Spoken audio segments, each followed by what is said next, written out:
What is up? What is up?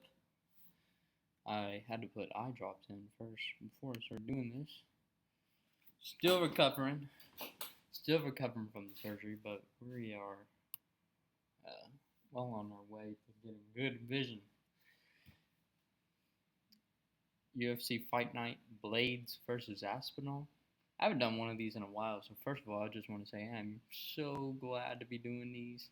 Again, I've been busy trying to get ready for the surgery that has been done. It's been done now, so we're back to it. Back to streaming. I want to start doing fight companions too, but yeah, I want to start doing fight companions where I start talking about the fights when they're happening, and also I don't know what I'm trying to get into. Anyways, we're gonna do the first 7 of 14 fights tonight, and then we'll do the last 7 tomorrow. So let's see, we'll be doing basically all the prelims. That's it today. 1, 2, 3, 4, 5, 6, 7. We're gonna leave out the prelim feature. We'll do those last 7 tomorrow. That's gonna be way better than today's, but I want to start doing these swing slips again on the weekends, letting y'all know what I'm betting on exactly. First fight, I don't know anything much about either one, if anything at all. So we're definitely gonna have to go back and watch fights. If I lean into the screen too hard, my vision is still recovering, so it's still a little blurry. But if you see me lean in, just ignore it. Claudio Silva, 14-3. Nicholas Dalby, 19-4-1. This is welterweight, 170. Dalby has the reach advantage, both the same height. 5'11", I think, is a little short for welterweight. I could be wrong. Because I'm 5'8", and I'm a flyweight. But I'm tall for my weight class. Southpaw versus orthodox, which means there's going to be a lot of lead hand strikes going on, a lot of jabs, if you're going to do any type of leg kicks, it's probably going to be an inside one or a lead one to get in and out. My boy Flap is in the chat. His name's Jeff. I'm going to grab water real quick. Oh, excuse me beating my PJs.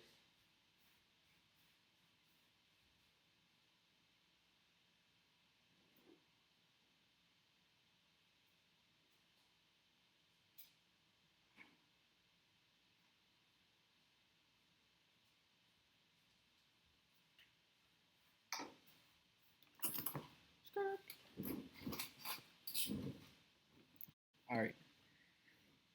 Claudio Silva is coming in on ESPN plus 200, and Nicholas Dalby's minus 240. So we'll check out the favorite first. I think that's how we should always do things. We'll check out the favorite first.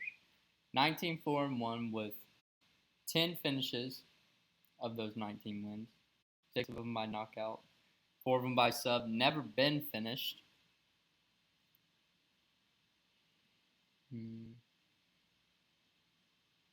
Has fought Tim Means, lost to Tim Means. If this is the Rodriguez I'm thinking of. Yep, this is the guy that fought Mike Perry a while ago. And Kevin Lee.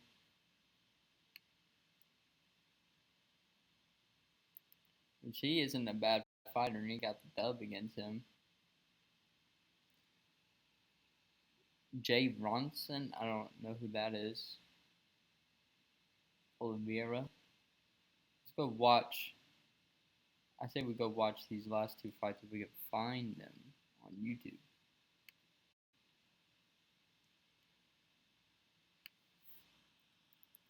Nicholas Dalby. Oh wait, we need to go to YouTube first.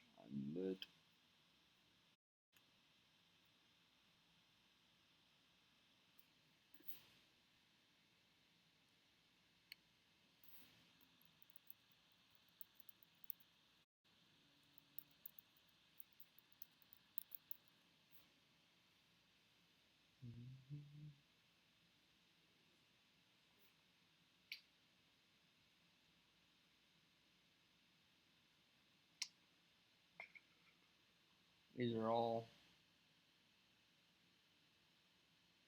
Tim Means one. Oh, here it is. 1 minute clip though. That's the bad thing about trying to find these fights on YouTube. You never get what you want. That looks like Sean Strickland. That doesn't even look like Tim Means or Nicholas Dalby.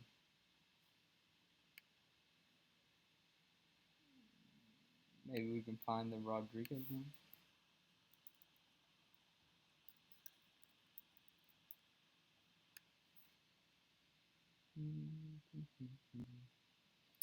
Find this one easy. That's a whole 26-minute fight.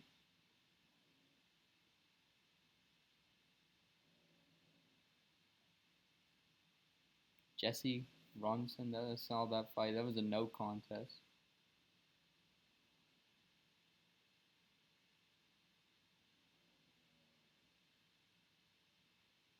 Well, this is what we're gonna do. I'm pretty sure that was his third. No, this was his debut in the UFC.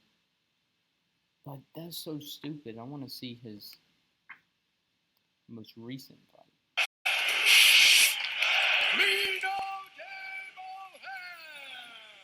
Ladies and gentlemen, we are live from the Royal Arena in Copenhagen, Denmark, for UFC Fight Night, Hermanson versus Cannonier.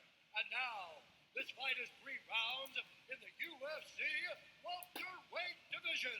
Introducing first, fighting out of the blue corner, a Muay Thai kickboxer holding a professional record, 19 wins, 7 losses, 1 draw, 2 no contests. He stands 5 feet 11 inches tall, weighing in at 170. We saw Cowboy recently get knocked out by Kevin Holland. Rio de Janeiro, Brazil, Alex Cowboy Oliveira. And now introducing his opponent, fighting out of the red corner, a big Colorado, only a professional record, 17 wins, 3 losses, 1 draw, 1 no contest. He's down 5 feet 11 inches tall, weighing in at 171 pounds, fighting out of Copenhagen, Denmark, Nicholas Locomotivo Dalby. And then the action begins. Our referee in charge, Robin Saber. I'm sorry, Mr. Referee, but wow, this place has just erupted. The referee got a man bun. They are all Nicholas Dalby. His opponent, Alex Oliveira. I think he's secretly liking this. Oh, there's no secret. I think he is. He is like Dalby in the red, Oliveira in the yellow, but you would know that already. The karate stylist Dalby from right here in Copenhagen, making his emotional return after 3 years away. He put together a very nice resume of finishes in between times, as we see a capoeira setup from Cowboy. Seems like Cowboy's just trying to find these weird angles to hit Dalby from. Dalby seemed a little patient, feeling everything out. Long hand striking combinations, finish with head kicks. And the thing with Alex Oliveira, he gets a bit wild in there. Sometimes you have to chase him down with a few shots first. You don't want to let him play on the outside too much. See how he leans He's a over. fast starter, too. Fast starter. He likes to crack you and get after you early. He tends to fade. And he's looking at these fight of the night Flying knee situations. from way too far He's out. the one that's slowing down and gassing a little bit towards the end of those. And that's why he's lost some of those really close fights, fight of the night situations that he's been in. So Dalby spending his preparation here in Copenhagen, but getting his good sparring over at SBG Island. Really forming a good relationship with John Kavanagh, which he's hoping will be even more fruitful in the future. He's an SBG student. Is that correct? You can go look.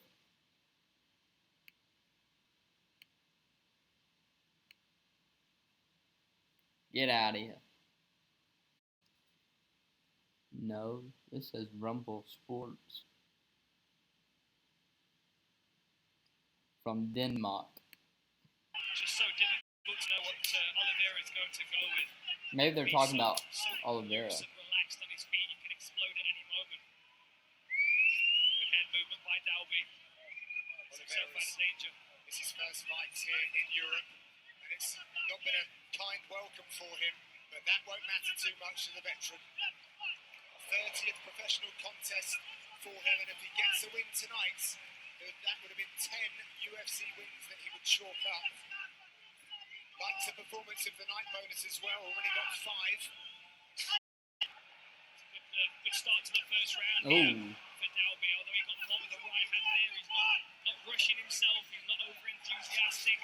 Man, I'm excited for this weekend, Austin. It's going to be a great card. It's filled with... Now, I'm not going to lie, it looks like it's filled with a bunch of gimme fights for the English fighters, but I'm going to take it. It's going to be a good time. Anytime the fight cards are in London, they're always special.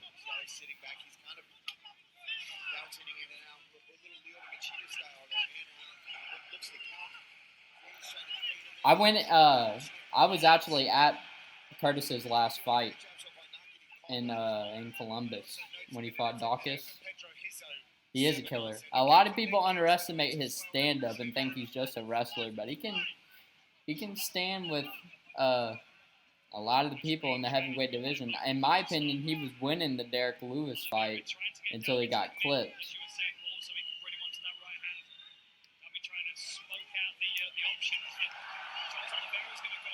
When you say different, what do you mean by he looks like his hair or like his how he's fighting?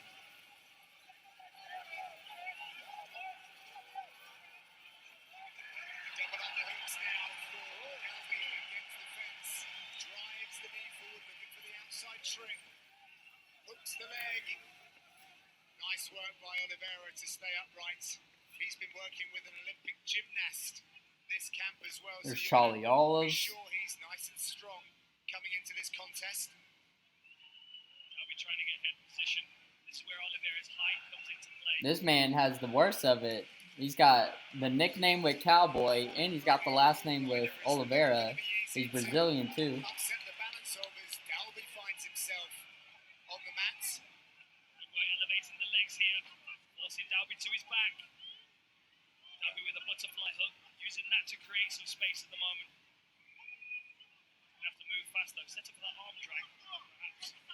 Maybe create some space. Get the arm Also, Austin, I don't know if Kobe told you, but you can come through to, I'm going to throw a little get-together for the London card on Saturday. So if you want to come through, you can.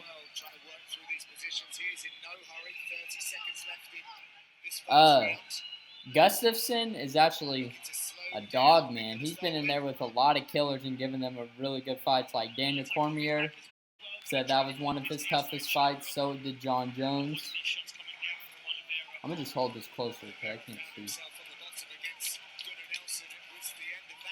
I think Stephen Struve just recently got released from the UFC, like either last year or the year before that. That tall-ass heavyweight. I feel like Dalby just gets off to a slow start from what I've seen so far. But Oliveira is the type of guy you can't come out too fast or you get clipped because he's coming from all these different angles.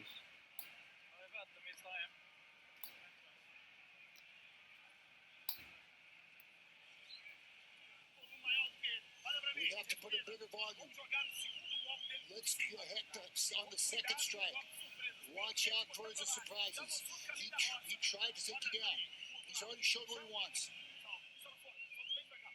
Okay, slowly. I've never seen somebody hold. Yeah, I'd be like, get that shit out of my face. What are you doing to my nose? Shred I thought was ours. He's gonna come with everything. Making me look like a pig. Volume. He thinks you're tired.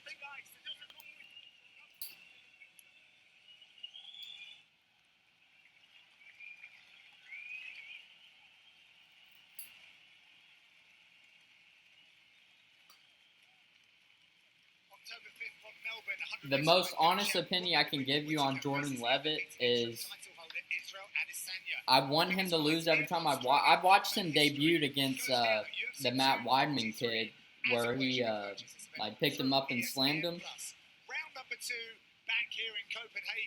He's like, I feel like getting up to the point he's at, he's gotten some lucky matchups that work perfect for him. Like Jordan Levitt's mainly a grappler, and all the people that go in there try to grapple with him, they end up being on the worst end of it and getting twerked on after. Not necessarily twerked on, but being post-fight celebrated on with Jordan twerking. And I couldn't do that, man. I don't know. What do you do after you lose a fight and you get twerked on, or your guy just starts doing the splits? But he's a good grappler, and I feel like that's the only way he beats Paddy. I don't think he goes out there and stands with them and wins. I don't think he's got that good of a striking game to do that. But if he can somehow find a way to the ground and get Paddy in a submission, that's the only way I see him. Or like controlling him for 3 rounds, but I don't think he could do that either. I would take Paddy. But I wouldn't like take Paddy straight up because he's going to be like a huge favorite. You would have to find some way to bet on him like KO/TKO or under 1.5 or something like that.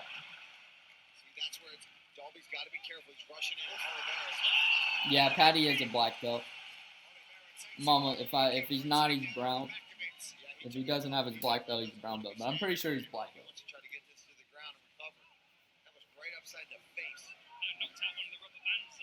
Did Daly lose this?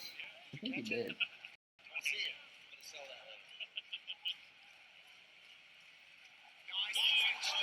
No, he ends up winning this. Because he lost that first round. That was it.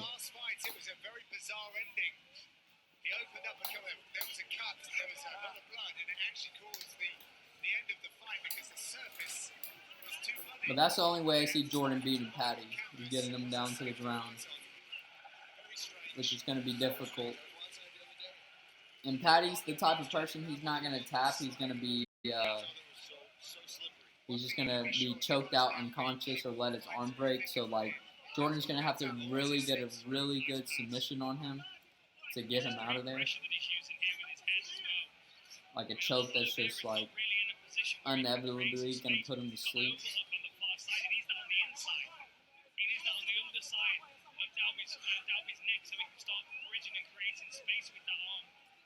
That Chris Curtis guy, I think either he was in the UFC for a while and got released and then came back, or I think that's what it was.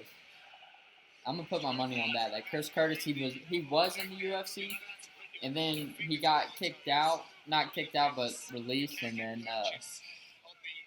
had to build his way back on the regional scene. Or it was either that, or he just fought on the regional scene for way too long and never got a UFC contract, and finally is in there with the Killers. He trains with Sean Strickland, and Sean beat Jack when they fought.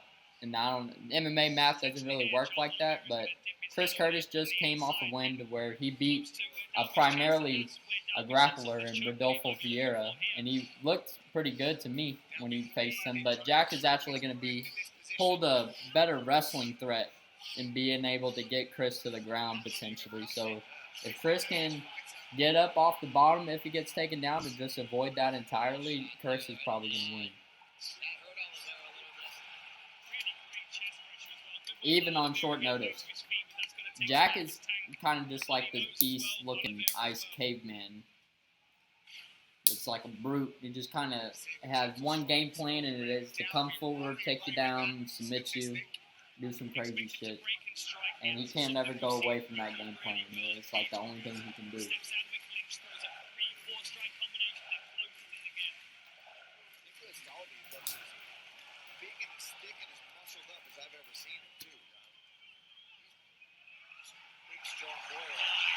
Uh-oh. I've noticed this with Cowboy Oliveira too. If it starts to not go his way in the slightest, like the waves turn so hard against him. the hooks on Dalby to slow He it starts to down. wilt under the pressure when stuff doesn't go his way. Dalby, I'm sure, is trying to manage his energy and his emotions. Because he won that first round against Dalby.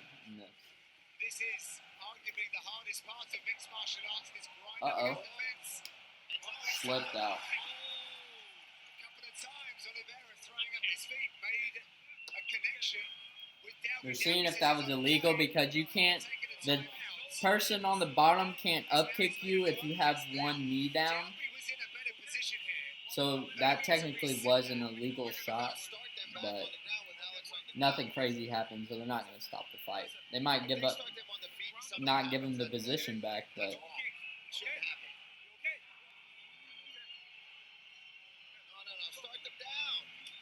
yeah, they took the position away from him. Oh! It was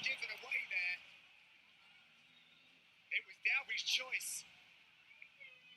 That is the end of the round. We will be back.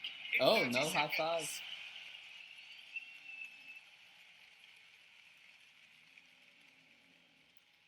He might have not even seen it.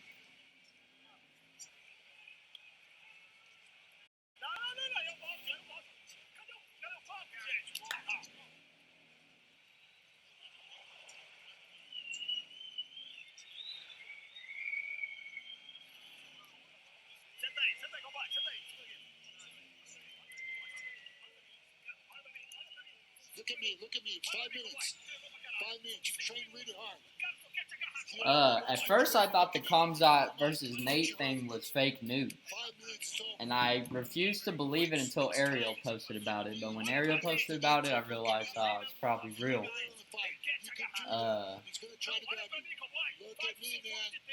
It's hard. I don't know.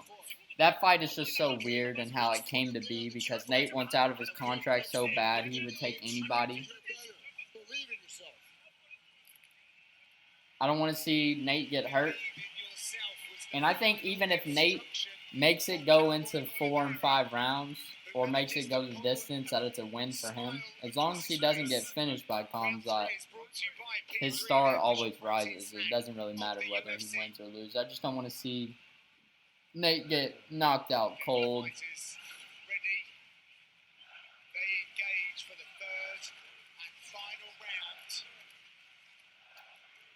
This is where Oliveira is at his most dangerous because he knows he needs the finish.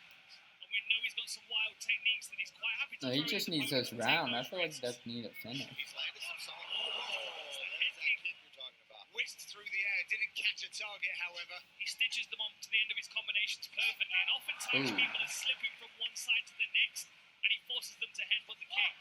Double leg entry from Dalby, drives him into the fence. He's got to defend that guillotine attempt here. It's too He has to at high. least be aware of that. Good work. He slid it off the top of his head. Stay calm in there. The hands weren't quite locked. I think he knew there wasn't any real threat there. I was panicking in that position. Anybody wraps the drop across the top of my head. Same way. Right. I don't want to be there. I've seen too many guys hang out in guillotines that they think are safe Just and they get slowly tightened up. cinch it in. Right. Yeah, if they're a good jiu-jitsu guy, they'll find a way. Good work from Oliveira to dig the underhook and turn on Dalby. He's now positioning himself to reach that leg, So we'll, kick out the opposite one. Looking to move around. Oh! Nice hit with the out to the canvas. In his corner, we're screaming at him. You got 5 more minutes. You got 5 more minutes. Go out there. All he wants to do is grab you. How bad do you want it? You don't want to lose this fight. And then that is a huge takedown for Oliveira. Tight top position from Oliveira, denying the underhook attempt of Nicholas Dalby. It's about a tight fight between these guys. He's not going to get much offense if he keeps as tight as that. Now he makes some room for that elbow. See, to me, if he don't get up here, I feel like he lost the fight. Looking at the numbers that we have in front of us, total strikes, Dalby's more than doubling what Oliveira's putting out. Oliveira does have one more takedown than Dalby, but unless he does something with him here, he's still behind on the stats. Oliveira's going to need to use all of that experience in the octagon that he's earned over the years. Hard for me to see. I believe he might have moved through. These dudes are struggling. Dalby's going to move towards that underhook in a minute. He's going to option he has from here, really. Might end up eating a couple of elbows, but sometimes you have to sacrifice these things to get to a better position. Charles Oliveira. I think that would be the most likely person to beat Volk. Volk trying to go up a weight class. Charles having too good of a ground game for him. But then again, Volk might make Charles look just how he looked, or how he made Max look, and how he made the Korean Zombie look, and how he made Brian look. But I think, or Henry Cejudo has a chance. I would say Henry has a chance at beating Volkanovski. Switch that worked so well earlier. Oliveira all over it this time. Yeah, squares up, goes back to the other side. And once again, nice underhook. He's going to mash his arm. Oh, nice transition. That was beautiful. Is there a triangle here if he can get his foot free? Yeah, his foot's still stuck across the belly right now. I I think the master here. Yep. He's smart. He's keeping this tight across the belly. He wants to keep that leg trap. Massive shoulders through. Oh. This is how he won the round. Ooh. Man, there was a fight last Saturday, and this girl... No, it was on The Ultimate Fighter. Have you been watching The Ultimate Fighter, Kobe? I should try to tell you.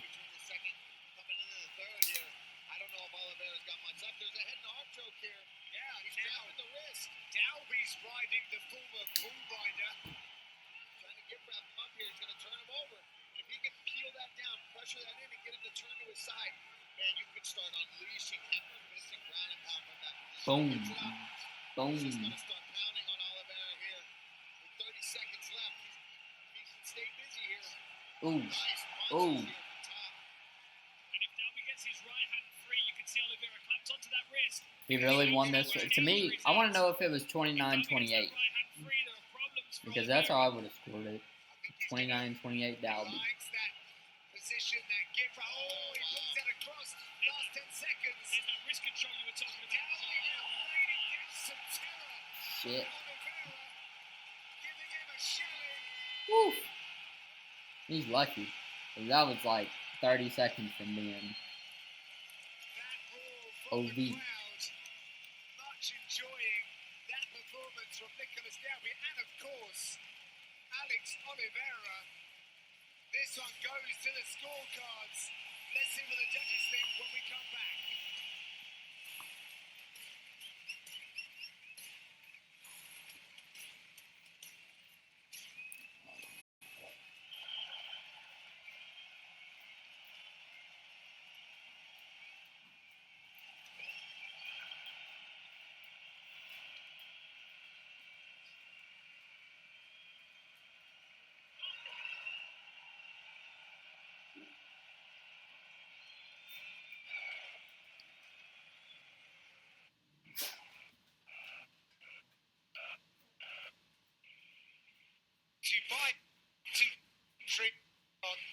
Gentlemen, after 3 rounds, we go to the judges' scorecards for decision.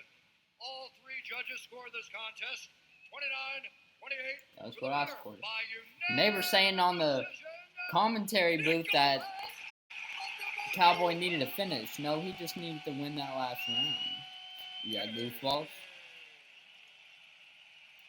Now, I wish I could find the Tim Means one. I want to see that. Ladies and gentlemen, Nicholas Dalby. Just let's have a moment here.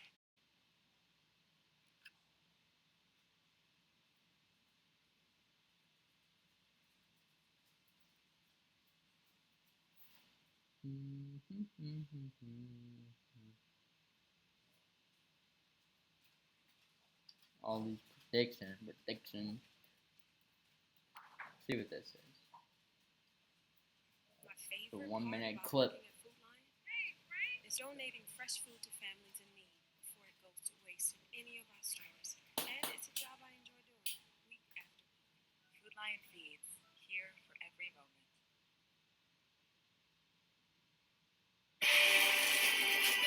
Damn.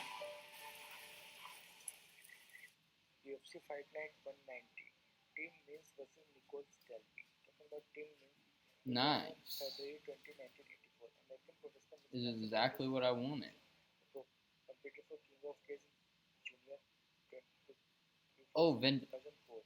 Recording a 3 wins, 2 losses record before suffering a business sentence.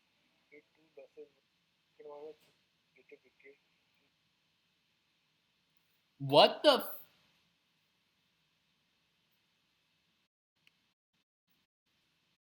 Okay. Okay. I'm confused. That made no sense.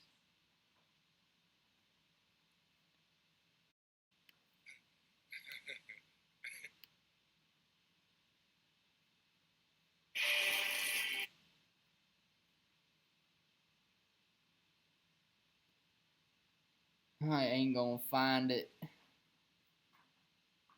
Alright. Well, we kind of. I feel like we can. I feel like we can get a really good or a decent analysis of how Nicholas fights off of that one fight, even though it was 4 fights ago. And I can see that style being a problem for Tim Means. So. Or being a problem against him, like it wouldn't work good against him Means. Starting slow. Because he comes out to kill you immediately, too. Now let's go to the underdog, who has a minus 3.5 reach advantage, doesn't land as many strikes per minute, is more accurate, shoots more takedowns, but doesn't land them at as high of a percentage. And to be throwing up subs. This guy, another guy that's also never been finished. 11 of his 14 wins coming by finish. 2 knockouts, 9 subs. Ooh, he last fought Court McGee in 2021. Oh, he fought James Krause too and lost to him. Let's watch the Court McGee fight. Yeah. If we can find it. Claudio Silva. Kobe, if you're the one still in this chat, or did you see when I was trying to find Nicholas Dalby versus Tim Means what freaking popped up? It was insane. Who were we looking for? Shoot. Oh yeah, Court McGee.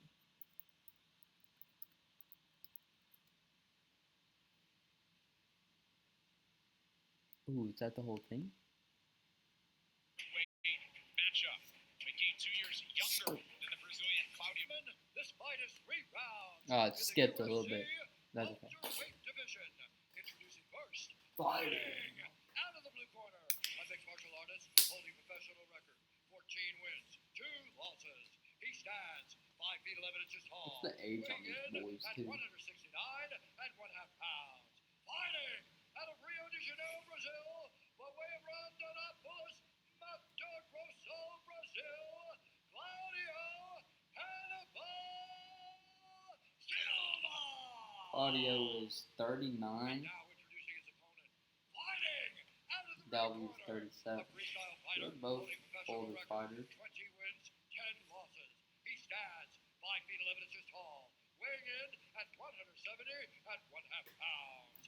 Fighting out of Orem, Utah, Court the Crusher McGee. And when the action begins, our referee in charge, Keith Peterson.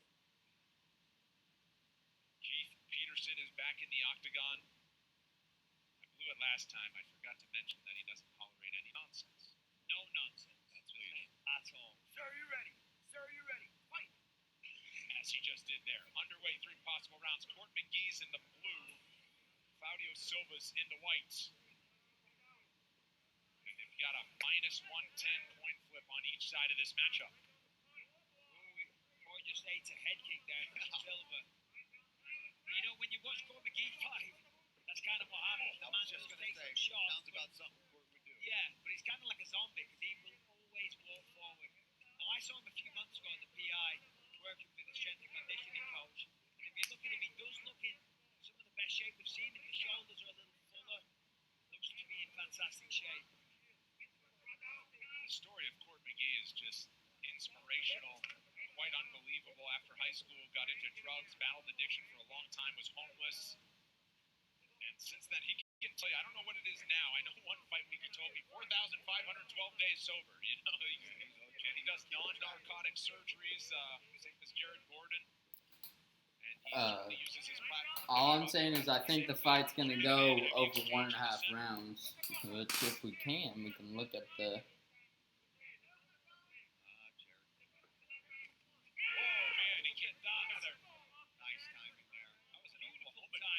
See, I don't feel like Dalby's going to be the one to come out and wrestle him, though. This is big for Court, but he's going to have to watch himself down there. Claudio Silva is a high-level jiu-jitsu practitioner.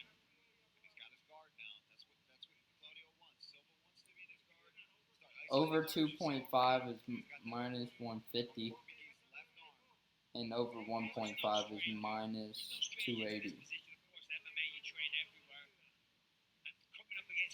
Silva, you're going to put yourself in this position many times in training camp. And this is good for Court. You know, he's going to control him here. He needs to get busy, though. He needs to do some work. We see Silva kicking for a sweep or an armbar here.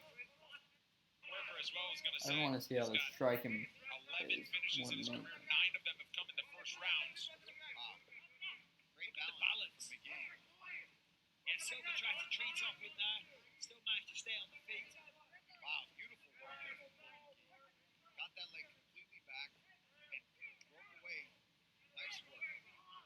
Silva really put a lot of effort into getting that takedown. It's got to be disappointing for him right now. Yeah, as you said, a lot of Ooh. Right hand. That found the mark. That got his attention. Yeah. Good body shot as well from Court. Yeah, those body shots are going to pay off. He uses that straight right to the body a lot. And Claudio, we have seen historically as the fight progresses, he does slow down a little bit. Certainly by the third round, the output isn't as high. Pardon me. So for Court, that's a great strategy. Work that body, keep chipping away. Another level change attempt, Silva. Yeah, Silva getting a little desperate for some of these shots, so he's got to set him up with punches, put something in front of Court where he's going to D that up all day and start attacking. Beautiful counter shots. We see it already. He knows they're coming. Court's a strong guy, man, and he's been in there with some of the best at welterweight and middleweight. The problem for Silva, he kind of telegraphed that takedown. So by doing so, he's kind of set out the stall, the kind of approach that he's using in this fight. I mean, we know he's a good grappler, so he wants to take people down. But you've got to disguise it a little better than that. You can't run in from halfway across the octagon. You've got to use the hands, set it up, get a reaction, get them to bring their hands up and then shoot. But hey, what do I know? I mean, I know nothing What are about your wrestling. credentials, Michael? Nothing.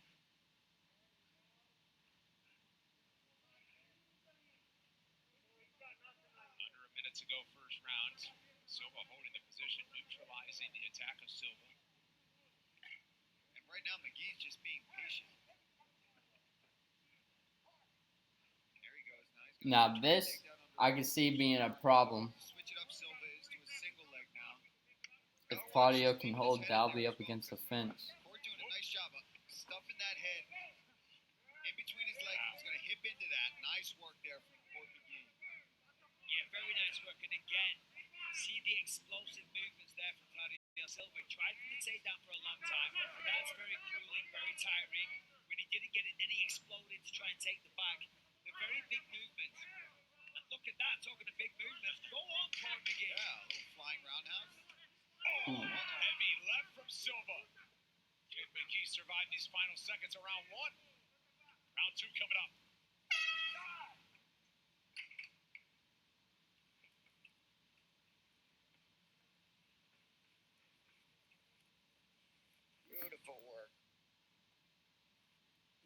elbow in I tight. think we're gonna go Dalby. Well, first I say we you can do a little like two-sided bet right here. I say we go Dalby straight up, or not straight up. Excuse me. We'll go over 1.5 on the fight, which is like minus 280, and then we'll go. You can do like a parlay or like a extra bet on the side where it's Dalby and the 1.5 together, over 1.5, and I'm sure you get better odds on that. Let's look. Let's look. Let's open up DraftKings.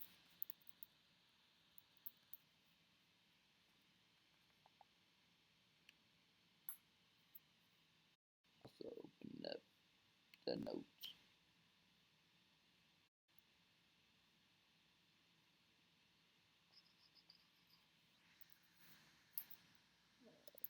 Start 1, 2, 3, 4, 5, 6, 7.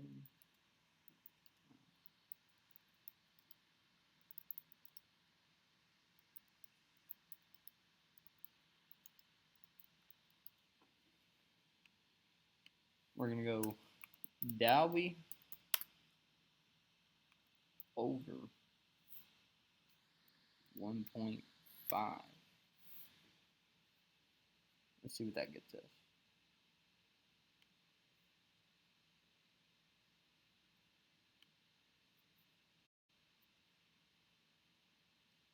Do I have to log in to even look at them? Oh, that's stupid. I was doing my phone and tell y'all. That'd be better.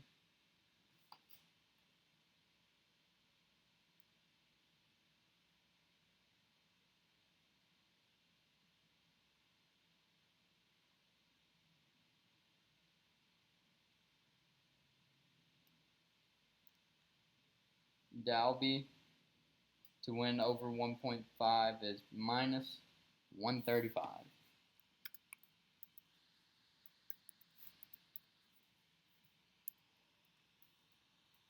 My vision is so freaking bad right now. I'm trying to do my best.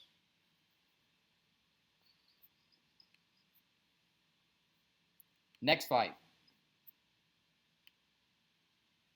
Fight number 2.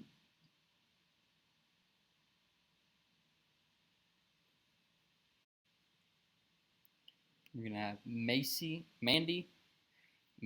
Bone versus Victoria Leonardo.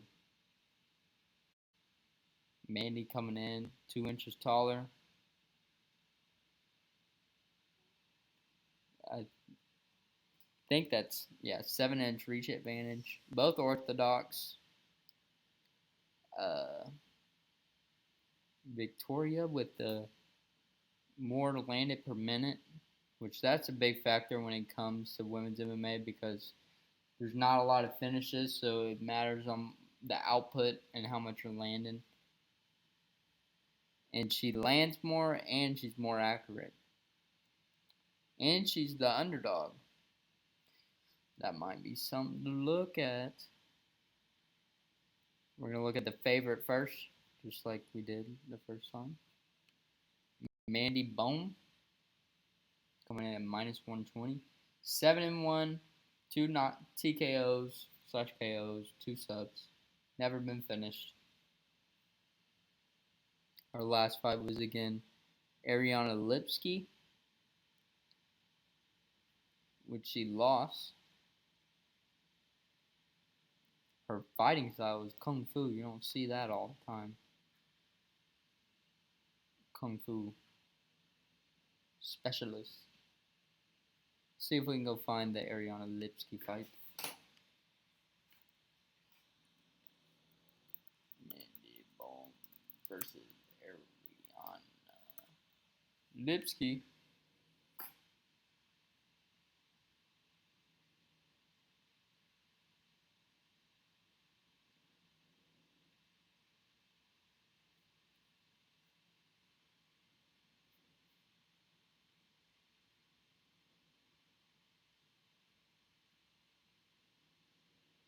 It was a decision, right? Yeah. So it should be a long video.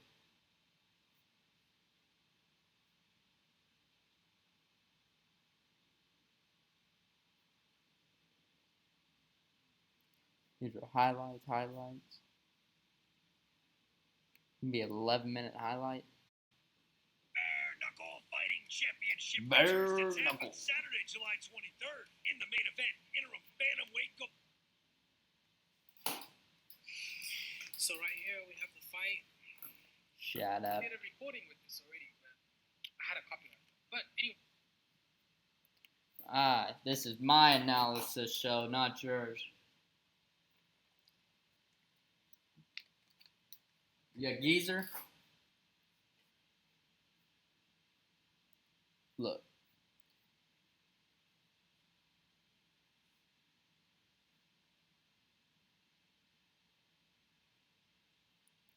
I think we're just gonna have to take what we can get with these.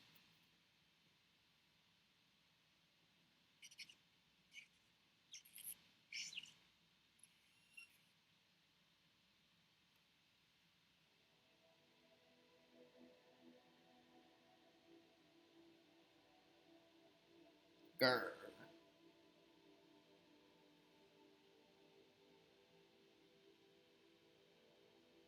This music's a little fucking. Can't handle it. Kung Fu ain't helping her on the ground.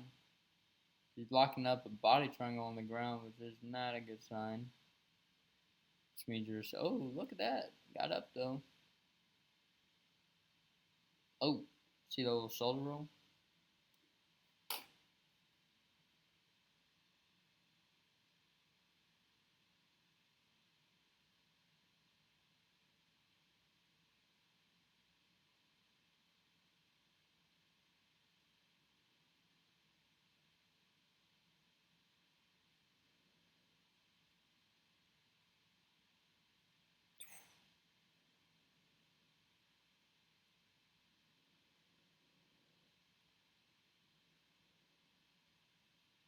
Thing I'm noticing right now is if Bohm tends to take her time with her shots, the other girl's going to beat her on the output.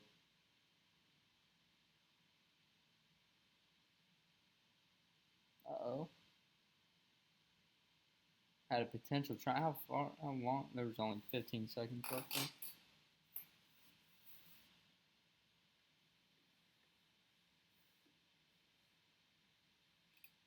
Oof. Yeah, she seems to just be sitting there waiting. She keeps doing a rhythm step too, which is not good. Oh! Oh, shit! Beat that ass, girl! Telling her to get up. I think we've seen enough from this. Let's go check out. And that's the favorite in her last fight.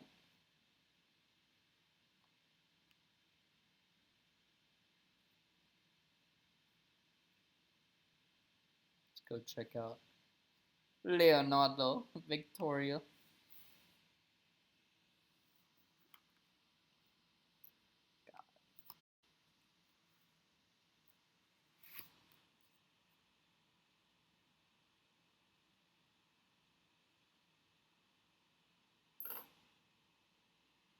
Her last fight was against. What the fuck does that say? Gato?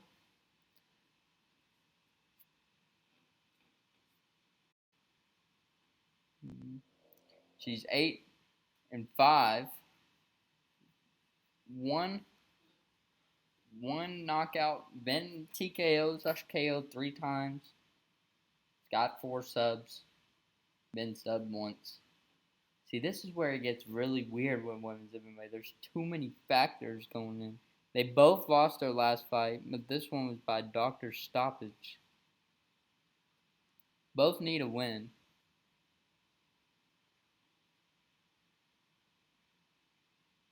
Wait, I might remember seeing this girl fight on the Contender.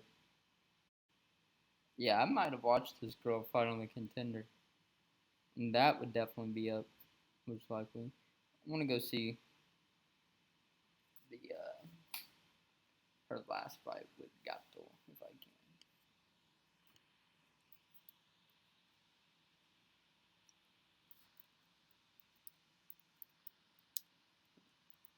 can. Leonardo.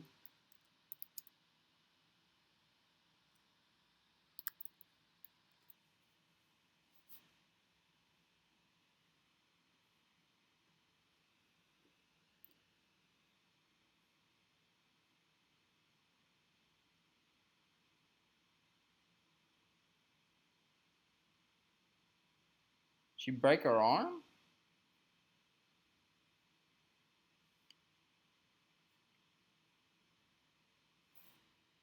31-year-old American Victoria Leonardo. We'll see if Gato.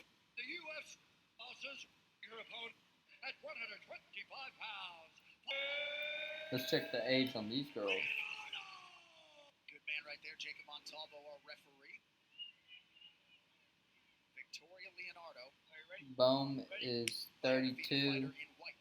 Leonardo is 32. Feels like there's a lot of areas in which to improve coming off that. She already looks a little better on the hand. Well, it's been 3 years, right? Yeah. Last fight. So, right? And she gets to the body lock. Yeah.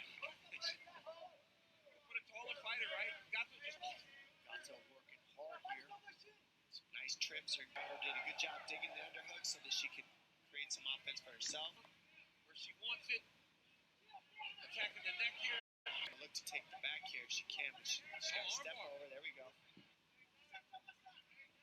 Submission over position early. Angle from here, but she let go of the hand control a little bit. Now she's just on underhooks. And It's unbelievable how she was able to, so long that she was able to wrap herself all the way. Armbar, you can take the back, you can go triangle. It gives you 3 different options according to the Off the top, she can just slide right off. Yep. She needs to get right here, right? Just tripod. Start shaking. Get the back tight, and then she's almost out. I just don't think there's going to be a lot of grappling going on in this fight. I could be wrong. between her leg and the heels. On the Liam. She went back to it. Trip. Right. Just frame. He has been doing a lot of striking. All right, round 2. Brent makes sense when you saw that first round at Gato. I mean, her jiu-jitsu looked very sharp. But on the feet, keep her at least a little uncomfortable. We got a good shot. Leonardo was breathing so deep in her chest. Can't use that inhaler, though, to Dean Thomas, right? Weren't you in the corner? I mean, we still don't have clarification. Leonardo working off of that jab. It's just a little longer. Her hands are a little bit more fluid. Gato is running into those jabs whenever she steps in. Because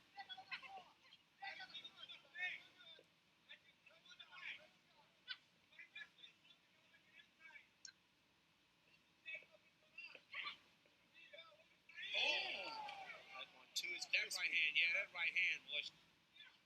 Leonardo, again, she doesn't seem as comfortable. Not a lot of head movement out of Leonardo. She's kind of reaching for the hand instead of moving her forward too, right? Yep. Leonardo, Dom, you always say running back.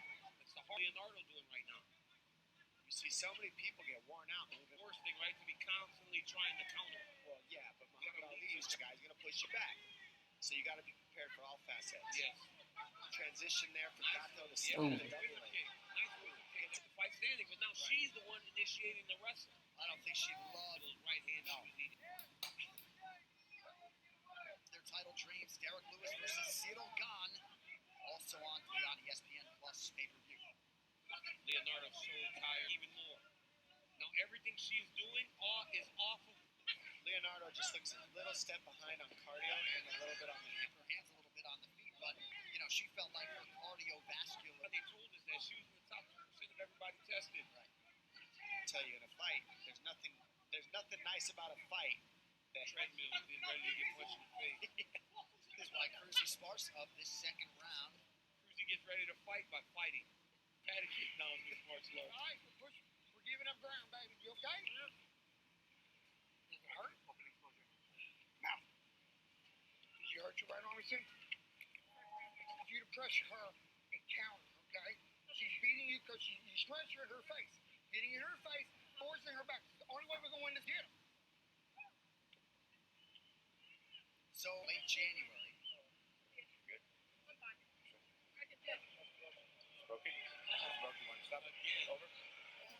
Wow, she's ready to go too. But Melissa got to her for in the commission for making the right call there. Absolutely. After she was okay, she said I can fight through it. She was gonna go back out there. That's when the fight is over, and Lisigato has her first win. You can see the dent. We're not real sure where the break happened again. Nice right hands by Gato throughout the fight. Landed's broken. She said I can fight through it, and that just shows you, man. She's willing. Our vantage point here, you can clearly see the divot. He debuted back in January. She still was able to fight into a second round. And to make it official, here is referee Jacob Montalvo has called a stop to this contest. So watch the fight before that.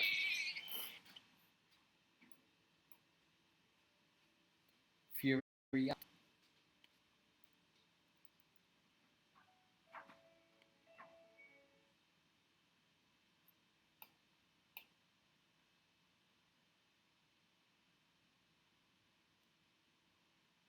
Now this Fury girl, I think, is really good.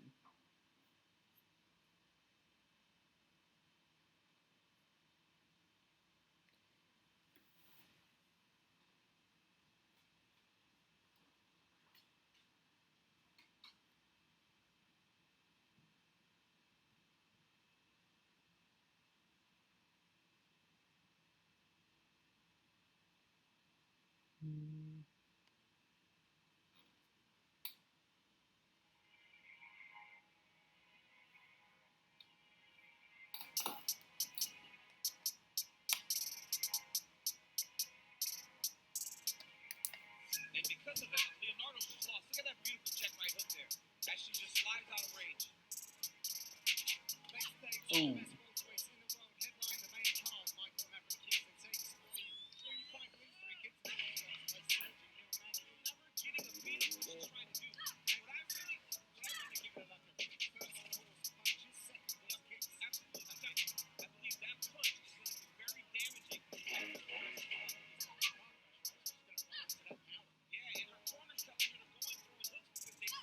I really don't. When I'm looking at this, I don't really feel safe picking either fighter.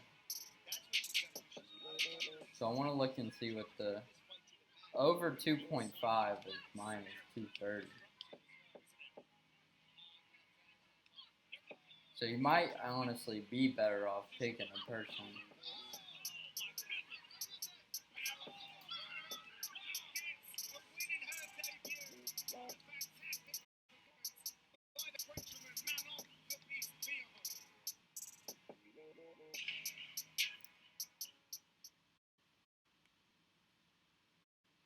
She bought Invicta and won.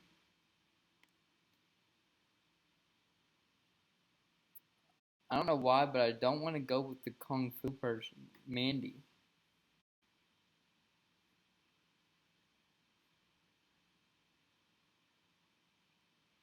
I think I'm going to go with the underdog, Leonardo.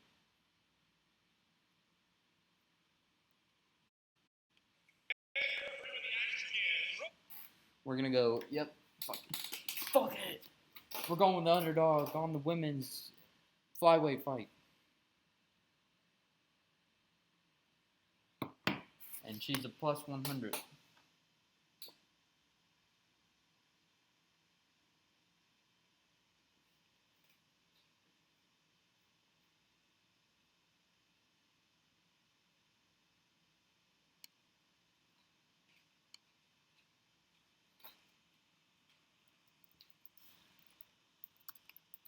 Leonardo.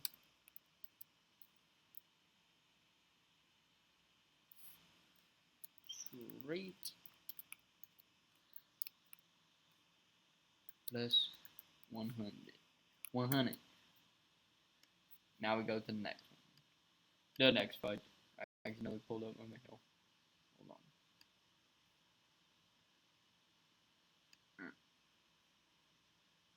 on.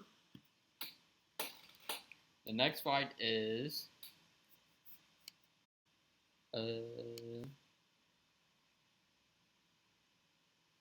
These are all good questions.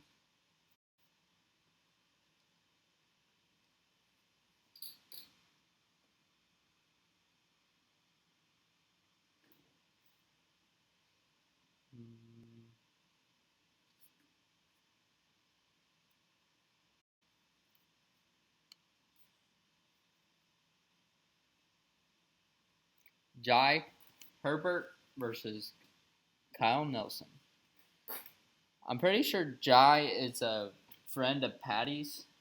He was on the card last time. I mean, he got.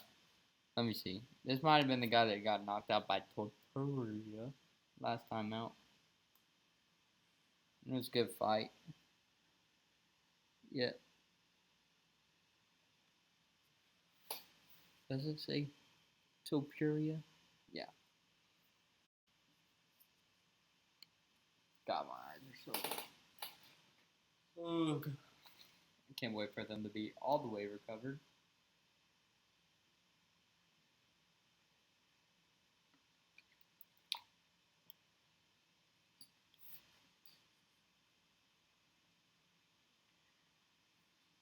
Jai coming in the taller fighter. Recently, not too long ago, did he get knocked out. And when he got knocked out, it was slept.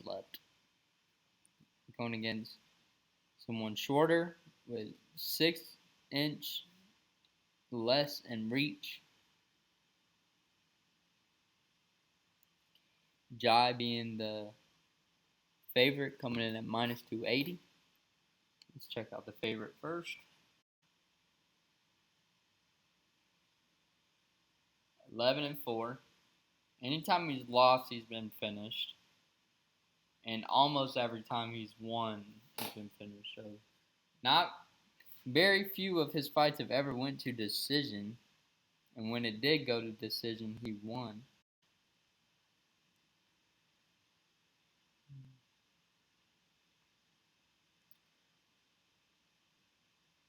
I can see why he would be listed as a favorite. Let's go watch him get slept by Topuria, though.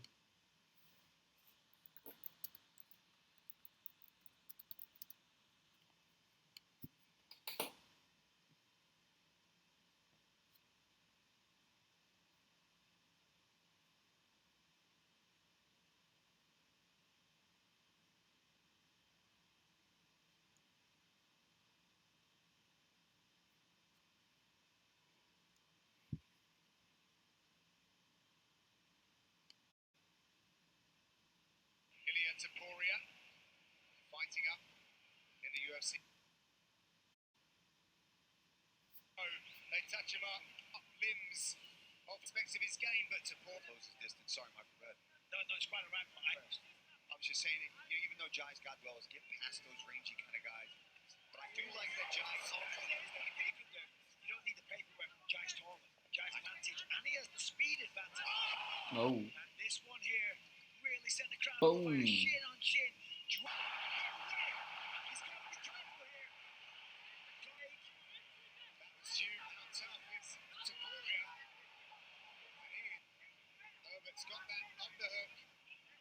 Oh, what credit to Topuria for being able to eat that, get to a leg, and possibly get a takedown here. Oh, a little fence grab. Oh. Shoot. He told me that if he did get put on his back, he was going to be aggressive. Well, he was going to strike right now.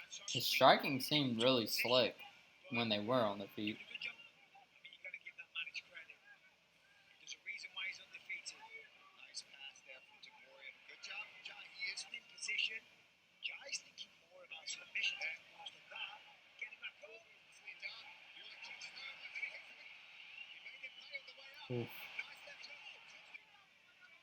Now Jai's got to be careful. I've never seen Topuria in this position, guys. Yeah, look at the look. And he's slowing down a bit here. Last 30 seconds, but he's getting some offense. Jai gets back to his feet in the first round. Ooh. Knocked the mouthpiece out. Jai smells the finish. Ooh. Topuria beat the bell. Massive shots from Jai Herbert. We'll be back on. Helps to be grappled, but he is off to a great start. Jai Herbert, very mobile, looking for that big right hand that's been so successful for him. The live odds have Tapuria's favourite right now. Top from Tapuria, still in it. I think because they know who took us far. Yeah, I mean, listen, coming into this one, you figure that Taporia is the favourite, and for good reason. He's more battle tested and proven this side to side, constantly making, can't shoot on him, can't get a hold of the legs. Unbelievable knockout by Not how you start, it's how you finish. Look at this jab, right hand misses to the body, just like his fight against Oh David my Jackson. god. The right hand. Like, he got slapped with a shot and just returned one so hard. Taporia can't get a hold of the legs. unbelievable knockout by Tapuria. Oh my god. That sheet is crazy. Now, I don't really need to see much more from Jai. I really know how his game works. Very slick striking. Can get up off the bottom. I think Topuria was just such a dog. That was the factor in that fight more than anything.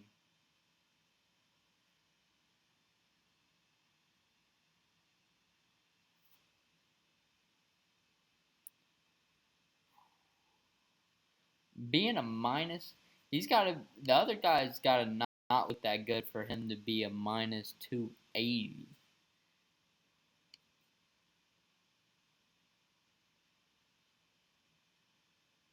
(13-4), 9 finishes, 5 by TKO slash KO, 4 by sub. Ben finished 3 of the 4 times he's lost. His last fight was against Billy Quarantillo. I don't know. He got KO'd. That was a while ago. Almost 2 years ago. Well, let's go. See, I feel like it'd be hard to come off a loss like that 2 years later against a guy in Jai Herbert who just did this whole scenario a couple months ago back in London.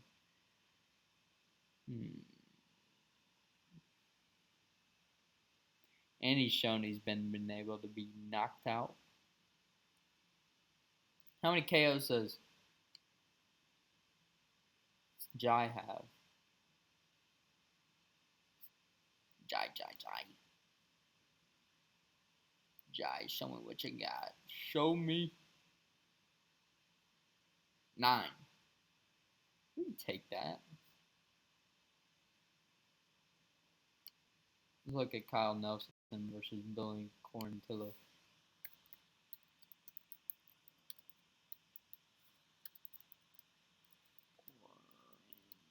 I think it's right. Definitely not right.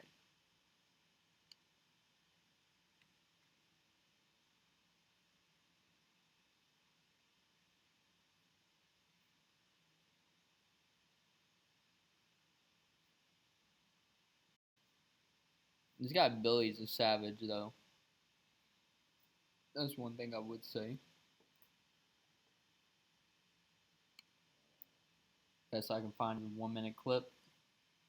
UFC Fight Night 177, Billy versus Kylie Nelson in featherweight division.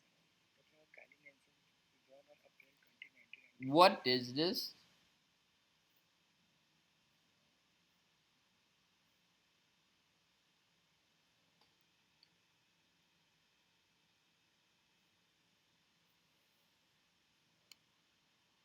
This must just be the KO. Snack of UFC.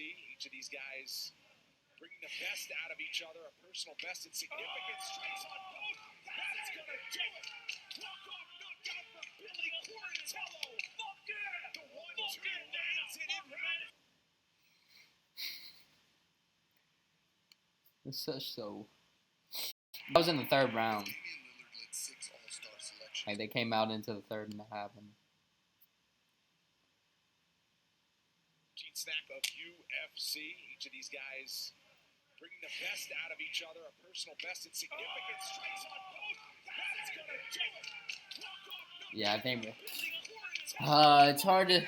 I don't want to make a prediction off of just a fucking 7-second clip of him getting KO'd in the third round, but I think Jai by KO is the way to go. And I wouldn't bet him. I wouldn't bet Jai straight up because he's a -280, which I don't think that. I wouldn't take that line at all. Now, Jai by KO/TKO/DQ is -115. Jai by decision is +330. You do the double chance with KO/decision, it's a -250. So I don't think you should take that. I think if you're going to pick anything, you pick the -115 line with Jai Herbert by KO/TKO. That's what we're going to do.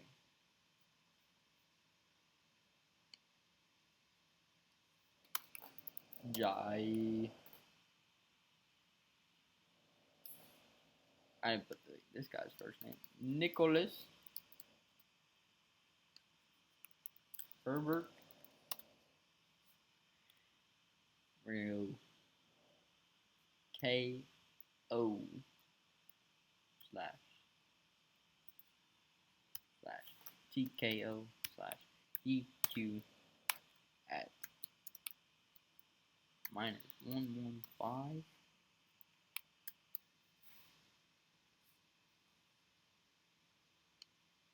Next fight.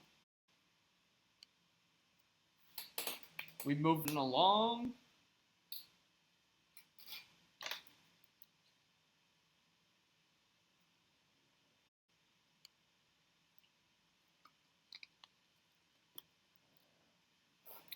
Ooh, a good one.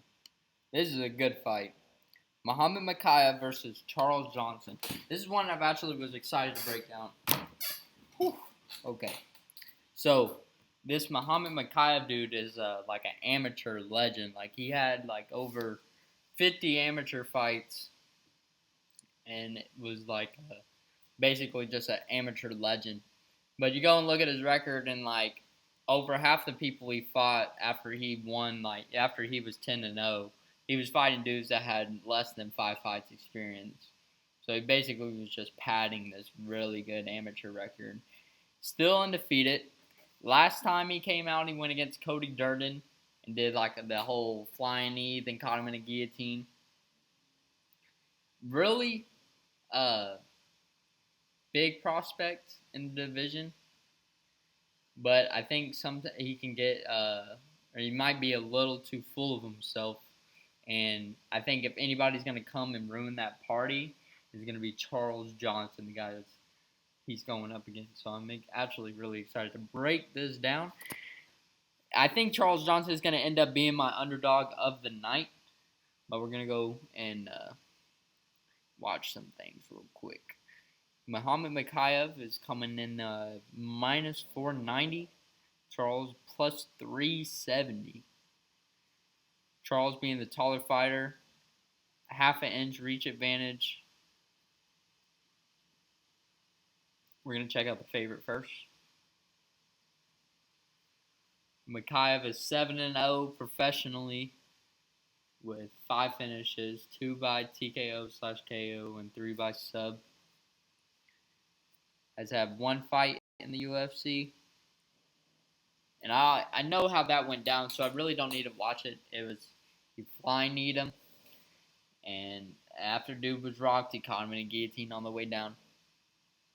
Let's see if we can go find this fight. The Blaine O'Driscoll fight.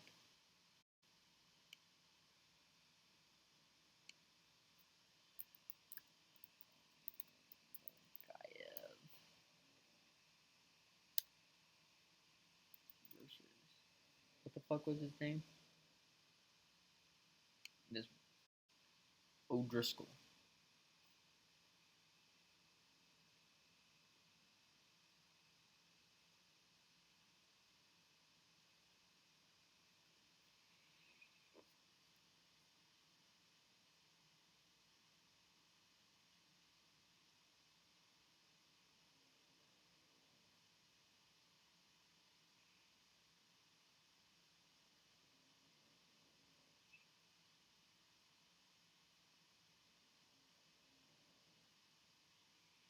Looks like we're not gonna find it. What's this Glim of? How long ago was that?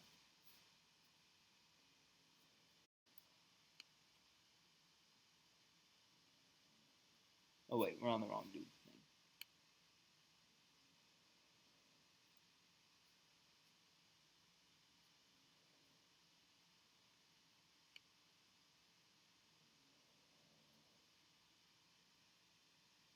It was his professional debut. I feel like we should go look more at. I feel like we know what Mikhaev is capable of. He likes to come out and throw all this spinning shit. He's never lost, so it's hard to see anything to where you can point out like this is the way to beat him. I guess we'll go watch him knock out. Even though I said I wasn't gonna do this, we'll do it anyway. We're gonna go watch him knock out Cody Durden.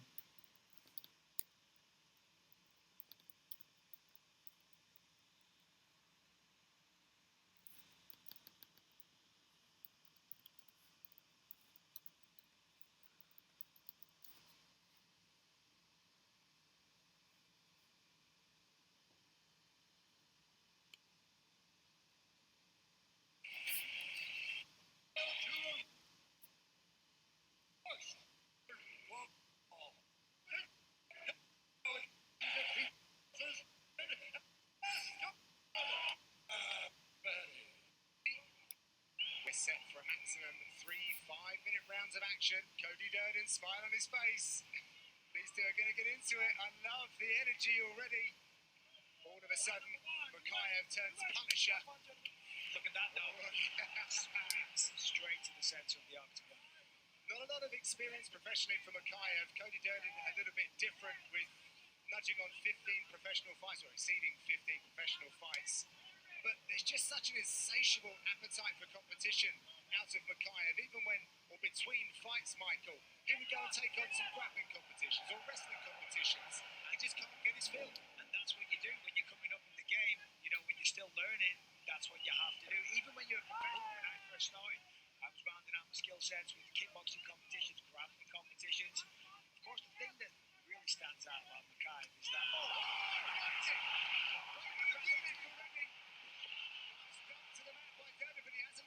He still has the grip. He still has it. He's got something. He certainly has got a high elbow. It's like a short choke. He's trying to fight the hands, but he gets it down. What a welcome. When I seen this picture of him on top of the cage the first time, I thought he was on steroids. Still think it. But that'll have to be another day to be proven. Let's go see if we can find Charles Johnson's last fight in the LFA.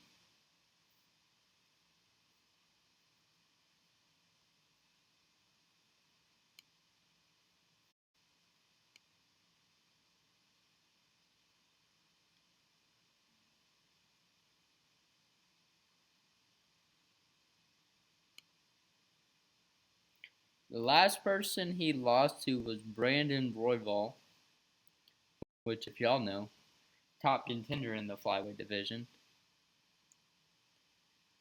And it was by decision.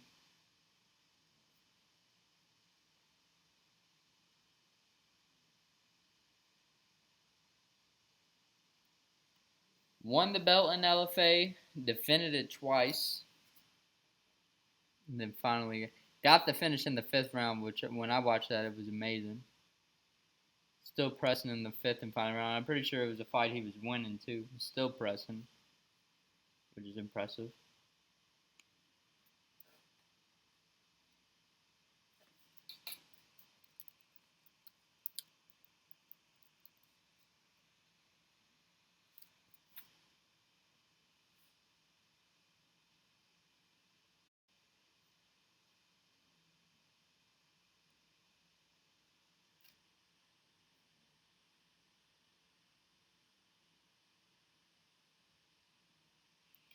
I don't need to go and watch this whole fight. I know a lot about these dudes.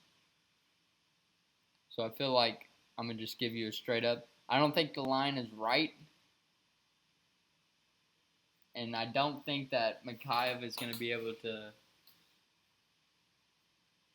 or I don't think Charles is going to be able to finish Mikhaev. But I do think he can ride out a 3-round decision and keep the pace forward. As long as he doesn't run into any crazy shots. I just think that this, if there's going to be a big underdog line for you to pick, this is going to be the one.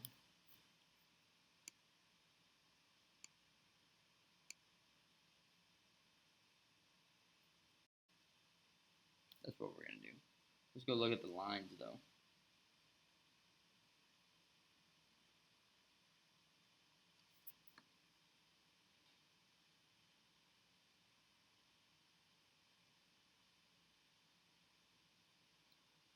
Johnson is a plus 330 just straight up.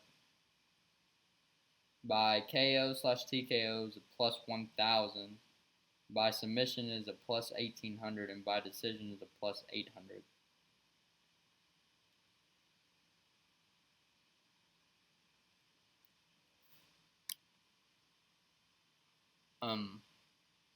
Never been submitted, never been knocked out.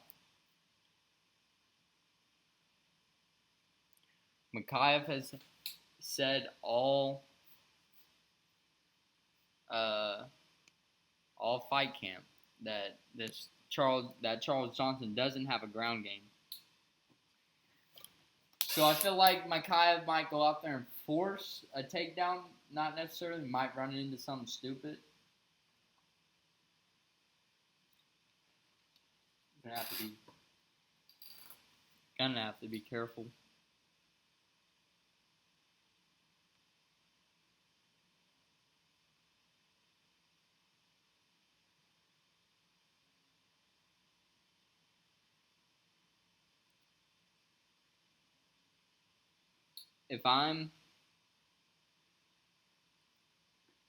I think I would take. I don't know how he's gonna win.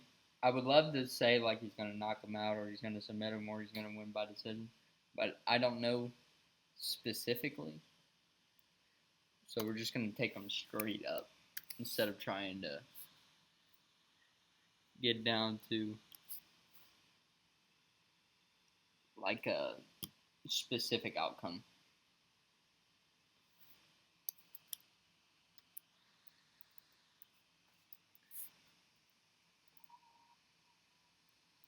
Eyes are doing terrible right now.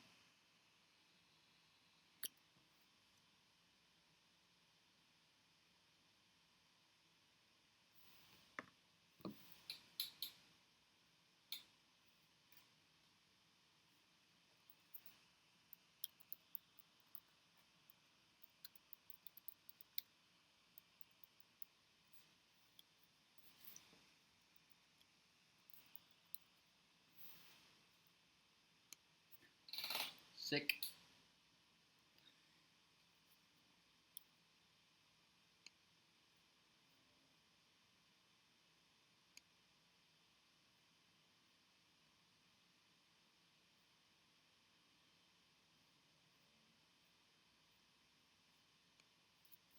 I think I already know who I want my lock to be, but that'll be safe for tomorrow.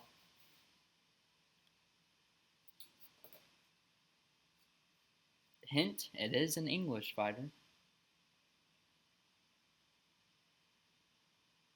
Which isn't a very good hint because there's a bunch of them on this card.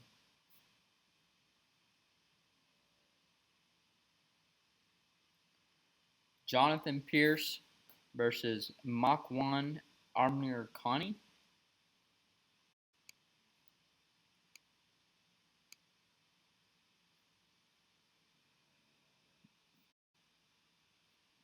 Jonathan Pierce coming in the taller fighter, but less reach. Lands significantly a lot more than Armakani, and is more accurate, and lands more takedowns, and more accurate with them. Throws up more sub attempts. So it seems like when it comes to on paper, it seems Jonathan Pierce is better everywhere. And he is the favorite at minus 190, and Makwan is a plus 160. Let's look at the favorite first. 12-4, 8 KOs, 2 subs. Only 2 of his wins came by decision. Has been KO'd / TKO'd, been subbed twice. 30 years old. Last fought in February. Got a decision. Fights out of Fight Ready. Good gym.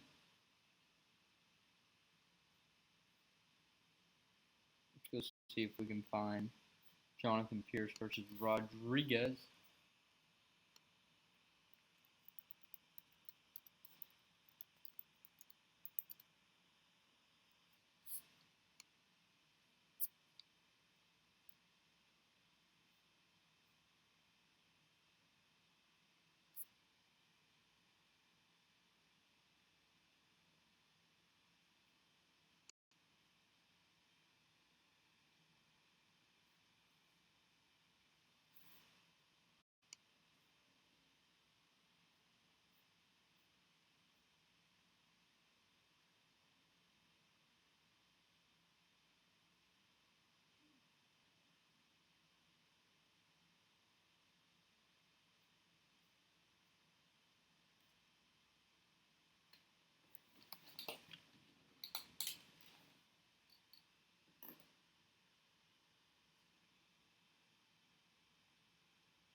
It says he won by decision. This is saying TKO win.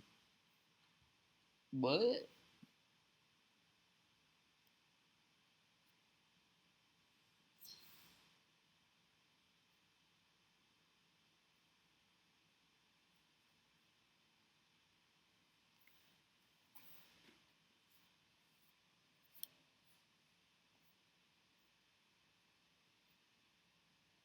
Seems like we're not going to find this. What weight is this?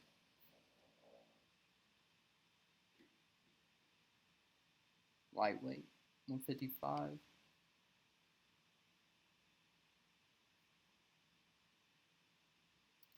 See if we can find the Omar fight.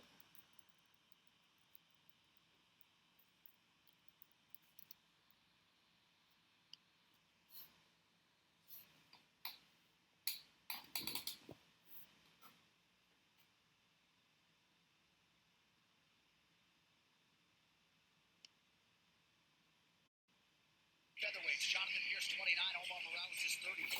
I'll go grab eye drops real quick. In the blue corner with Omar Morales. All right, here for the intros now is Bruce live from the Team Ortega.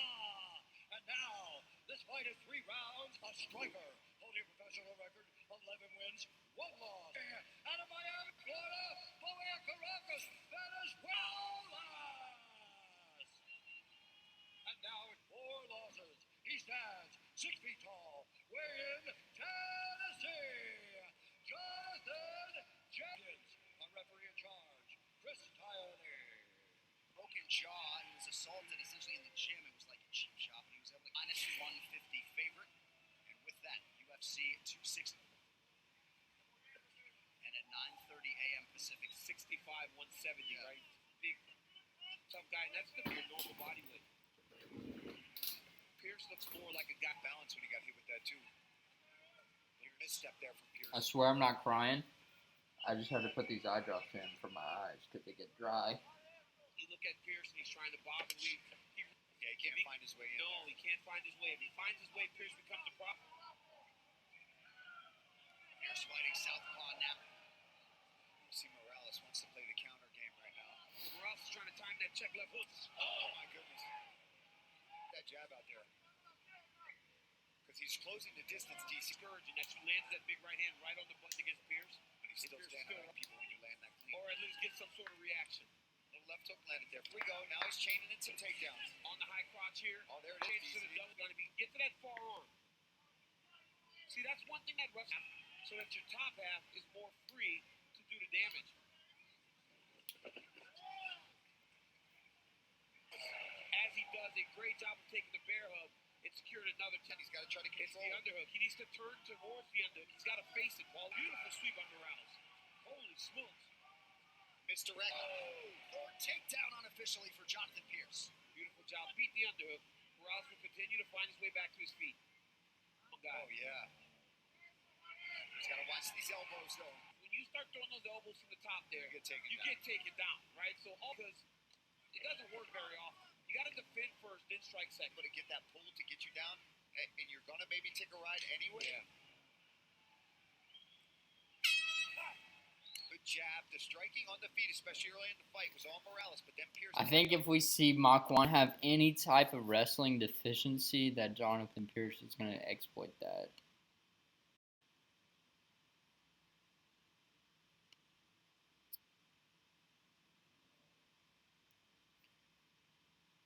Mach 1 is 17-7. Only TKO/KO'd somebody one time. 12 subs though. So that may be an issue for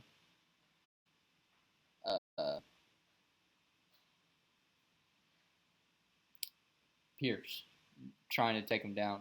Gotta be really careful about the subs.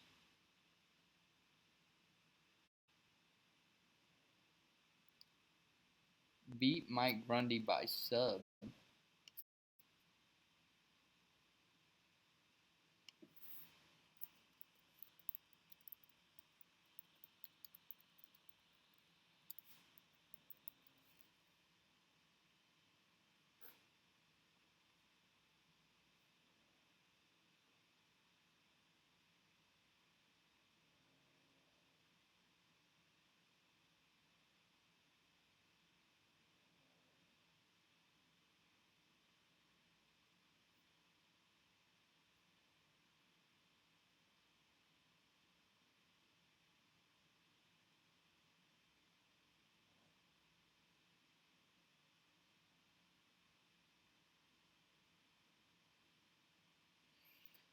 But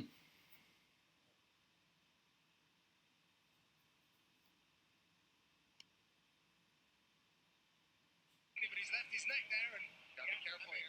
He's got a head and arm set up. I mean, he has left his neck, but I think he's going to be okay. But the entry, the right hand to the double leg, the level change was, when he's locking it up. We can see the adjustments here, can't we, Mike? Yeah, yeah. Right in front of our position. If you can see on the other side, you can see he's got it kind of locked in a. Oh, this is tough. Nice hold. They both like this position, actually. They both like these head and arm setups. Relieving a bit of the pressure back going to that side, but still he's going to try. Got to roll. There you go. He's going to fight the hands. He's trying to create some space by framing, but that's such a... That's creating such more a pressure. squeeze. Yeah, that leg being caught could be it. Yeah. He's out. He's Makwan Amir Khani gets a massive victory here at London's Open. His last fight before that was LeBron Murphy.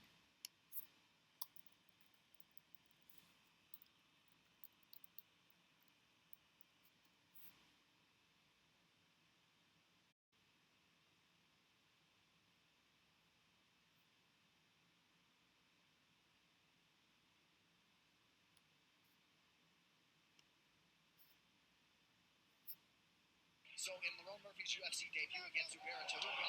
Oh, he ran right into a knee.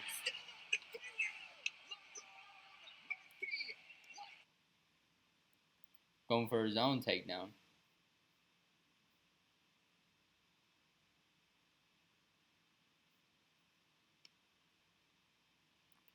Then who's this guy?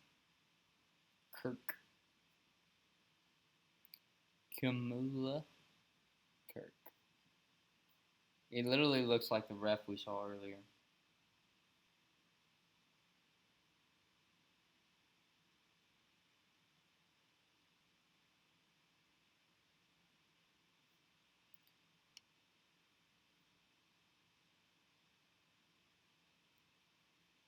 Has Jonathan Pierce ever been subbed?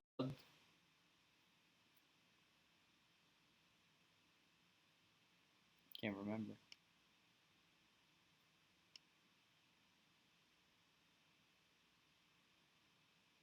Twice. Ooh.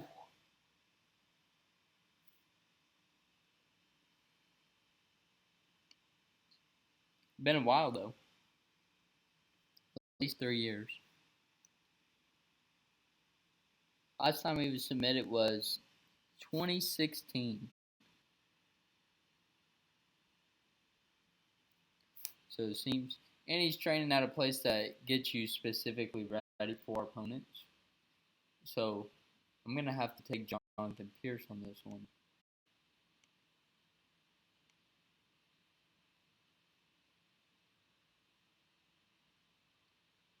It's very much a pick'em fight.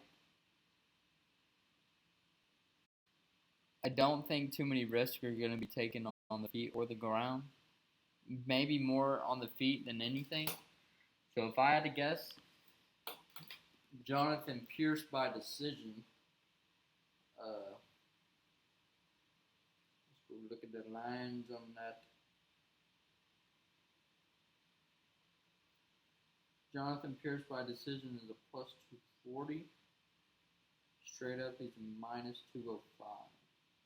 So it'd be better off to say that he doesn't finish him, but he wins.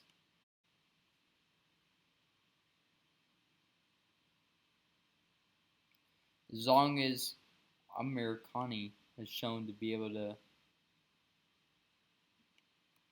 get through all 3 rounds, we're going to double check.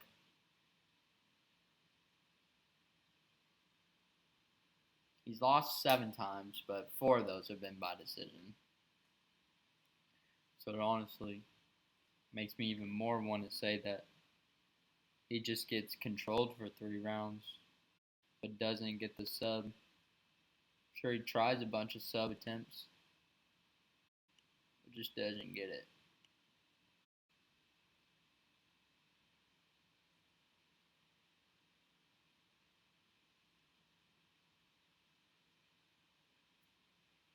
Yeah, we're going to go Jonathan Pierce by DEC. Jonathan Pierce. DEC, which is a plus 240.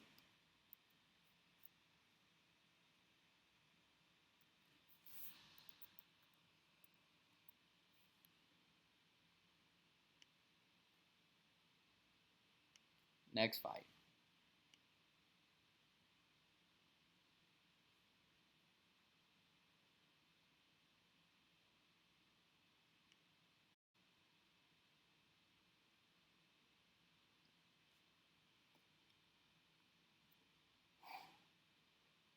I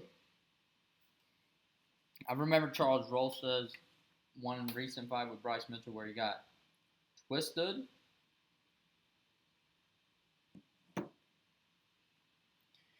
Coming in at plus 425 and Nathaniel Wood at minus 575. Holy crap. Charles Rosa being the 5'9", taller fighter, same reach. Nathaniel is the more active and accurate, but not on the ground. He's not as accurate with his takedowns. Or he's more accurate. Nathaniel's more accurate with his takedowns, but Charles Rosa lands more. And Charles throws up more submissions. By stats. We're going to look at the favorite first. Minus 575. Holy shit. Something must be sticking out. In his last fight, he lost to Casey Kenny. So what makes these people think bantamweight? What's this fight at? So he's going up weight class. Maybe he was always a featherweight.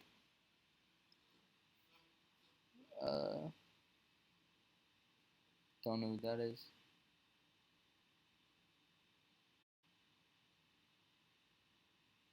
I think he was always a featherweight, or maybe I don't know. Maybe he went back and forth.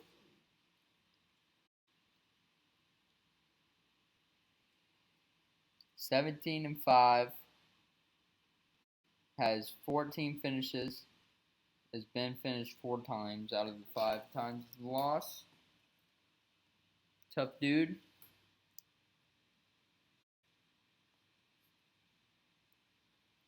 Seems to usually come out better in the later rounds, from what I'm seeing. The mother is calling.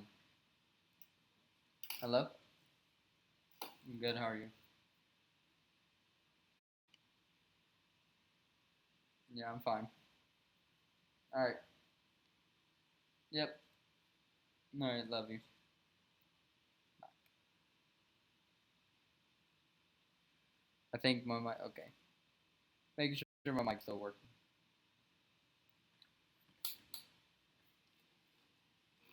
It seems like Nathaniel Wood is better in the later rounds.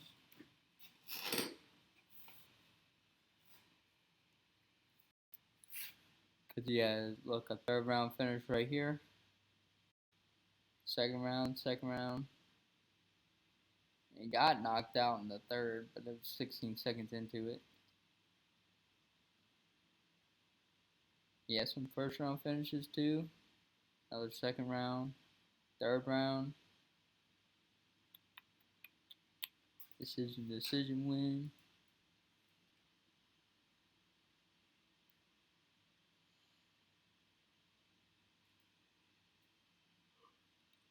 Whew. Getting tired. Let's go watch the Casey Kenny fight. Nathaniel Wood versus Casey Kenny.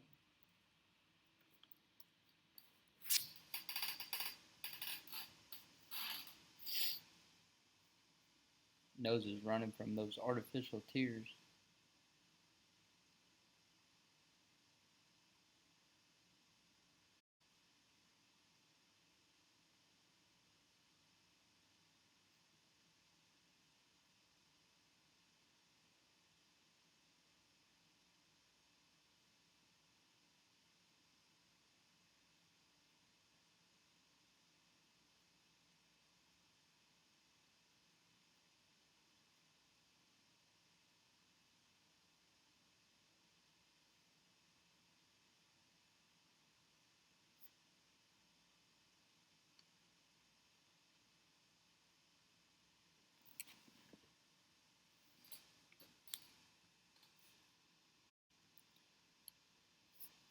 Not really finding anything.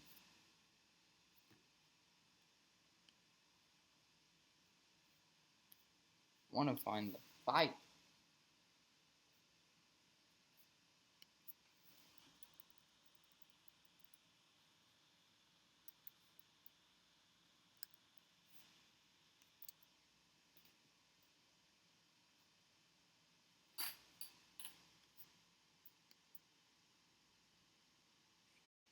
Well, ladies and gentlemen, from Flash Forum here, Jazz Island, Abu Dhabi. A very good evening and welcome to UFC Fight Night Whitaker versus Till. Wait, Marshall Anderson, 5 feet 6 inches tall, weighing in officially 136 and 4 is John Sexy Mexi. Stands 5 feet 6 is nothing. Steward for this bantamweight bout, Mark Goddard. Camilla, thank you very much. Round 1 ahead. We're set for a maximum of 3 5s of bantamweight action. We have Nathaniel Wood in the red corner, fighting out of London, and John Sexy Mexi Castaneda out of Minneapolis.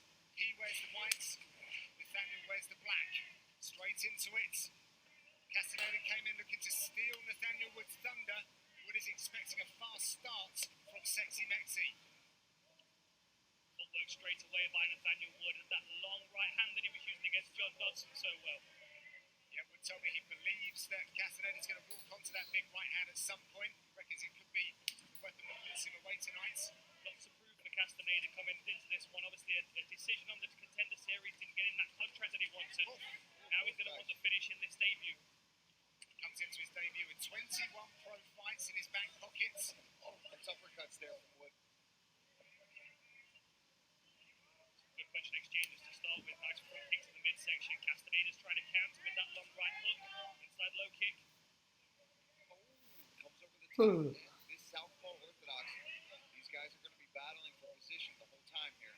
Nice double right hand there from Wood. Castaneda has taken charge of the centre of the octagon out of that southpaw stance. It was really nice as well. The long right hand step through to southpaw with a left hook on the end. Good footwork by both of these guys to start with. They're expecting some high-level mixed martial arts here. Nice right hook there from Castaneda. He's caught him a couple times with that on the break. They clash, and that happens a lot. We see that with southpaw and orthodox. Punching off the break is going to be important for these guys. They're both fast. It's interesting. It was Nathaniel Wood was catching Dodson off the break as well in that fight. With that long left hook kept catching him as he Split moved jab. away. Now it's Castaneda turning the tide on Nathaniel Wood, backed up against the fence. Wood said he got hasty in that fight against Dodson. Won't make that same mistake again. I agree, he did. And I think that's probably a lesson that's just going to end up benefiting him in his career. And I know that's hard for people to deal with that loss, but man, it's sometimes what you need to learn that lesson, figure some things out, and then go back to your camp and come back even better. And he's so young and so early on in his career, and he's had so many good finishes. Sometimes even a little humble Slick striking. will straighten you out a little bit. Yep. It's a lesson for him. It was a valuable lesson against someone that's been a perennial contender in 2 weight classes in Dodson. A great opportunity. But you've got to think, Nathaniel Wood was coming into that fight with 3 fights, 3 finishes in the UFC, 3 submissions, and was bearing over Dodson, being the bigger guy. I think he was expected to be more impactful in the punching range, but obviously Dodson's speed and power is undeniable. I've sparred Dodson for years back when I used to go to New Mexico. He is so explosive and so powerful for being such a small guy. It's deceiving, it really is. And then gives you that big grin, which means you want to hit to him as well. I'll tell you what, both these guys are going to be limping out of this octagon tonight because even though we're in the first round, they've just been trading inside, outside leg kicks back and forth. And it doesn't look like there's too much on them. But trust me, look at the redness already on both these guys' knees. You see the redness on Castaneda's nose as well. So some of those right hands from Wood are definitely sneaking through the guard. Castaneda's doing a good job of kicking to the inside leg of Nathaniel Wood and then returning with a right hook. Not many holes in either of these fighters' games. Very well-rounded mixed martial artists who really can finish it anywhere. 9 knockouts and 5 subs for Wood. 7 knockouts and 5 subs from Castaneda. That glanced off. Saw Castaneda shake his head a little bit at that one, and we know that means you got me. Nice little bit of head movement there from Castaneda. It's a beautiful combination on the I like inside. that front kick to the body as well from Wood. I wonder if at any point we're going to get to see the wrestling of Castaneda come through here, or whether the submissions of Nathaniel Wood would put If him you off. get into Nathaniel's range, he does make you pay for Hearing a lot it. of good things out of Castaneda's camp about the kind of training partner that he is. Dan Moret in his corner, Greg Nelson, famed Greg Nelson, who helped out Rose Namajunas. We saw earlier this month here on Fight Island. He's the kind of guy that will turn up for the evening practice and will sleep on the mats to help his teammates the very next morning. Shooting in there, denied by Wood. Taking an offense, trip of his own by Nathaniel Wood. Nice work, getting right back up to his feet, Castaneda. Got that wrestling background. Oh, man, both guys back and forth. One will land a combo and no hesitation firing back on either side. And fans of Nathaniel Wood will be very used to that. Like the Cage Warriors days where he would be up on offense and then just be trading Dan was massive. just telling me about this. It was one fight where he Yeah, was rocked, Josh he slipped out, and then comes back and gets the Yeah, knockout. Crazy stuff. Looks like we're going to see a second round here. We'll be back after these.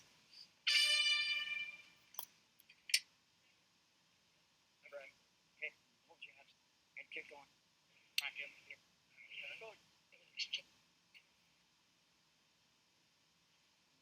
New rules on a fight ending sequence. All fighters and teams have been made aware. Round number 2 here in the bantamweight division. Immediately going to work is Castaneda. That long right hand that Nathaniel Wood's using is a really nice weapon of his. It reminds me a lot of who Cesar Chavez used to do it when he was pressuring fighters.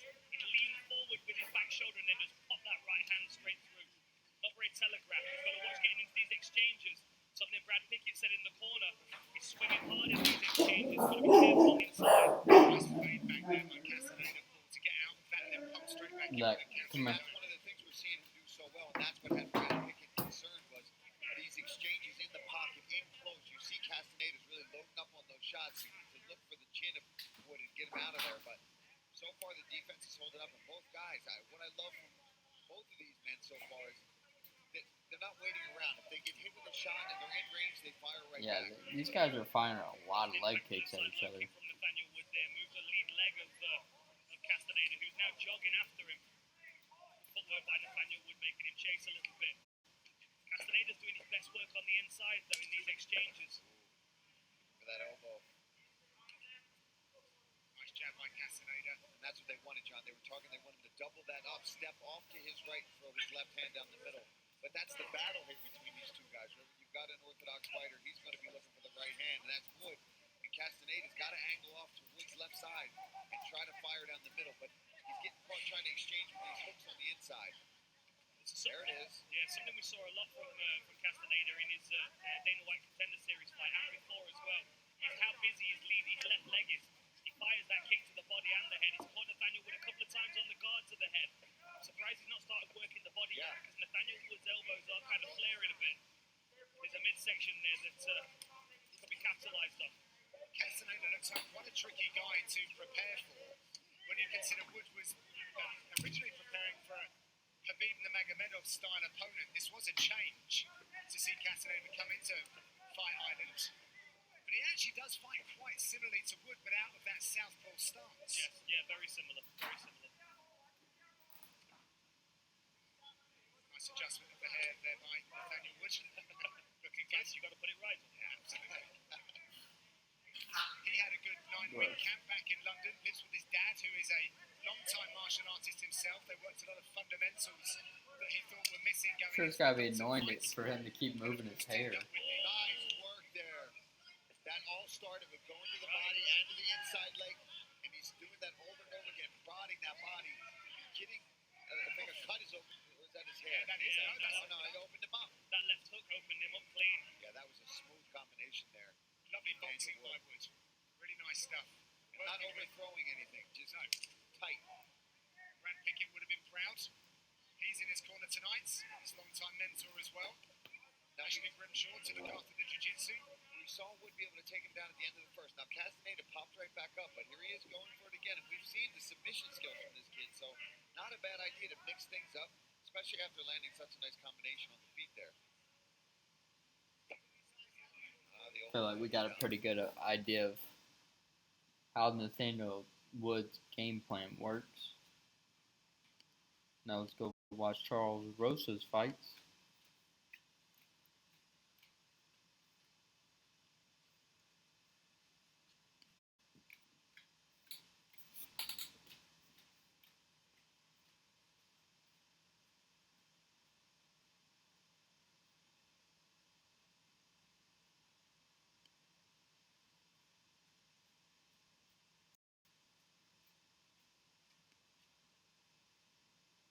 And keep in mind, Nathaniel Wood's last fight was at 135 pounds. And I think he fought it there for 2 fights, and now he's trying to go up one.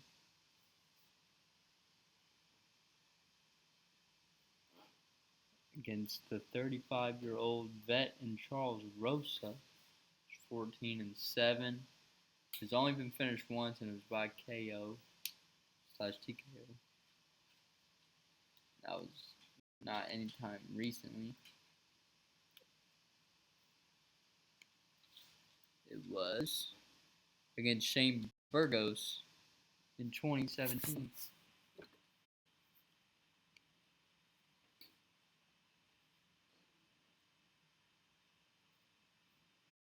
I think that's TJ Brown he would have had to lose to.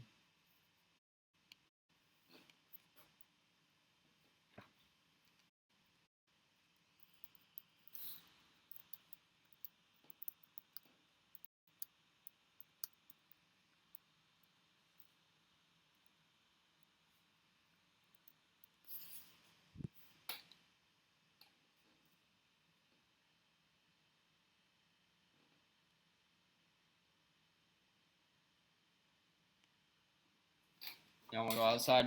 My name is Marcel, and I'm partially shell, and I Yeah. have a lot of other great qualities as well. Baby.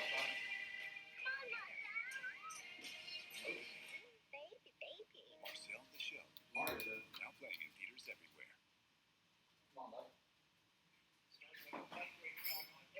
TJ Brown made weight at 165. 156. Official weight 156 pounds for Charles Rosa. Today's news.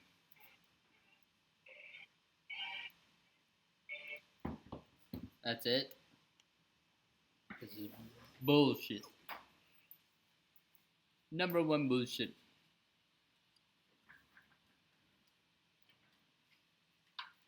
Did he TKO? It's a unanimous. This is the second time I've seen that it's a decision, but the clickbait fucking title says TKO. Y'all are capping.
The only thing I worry about is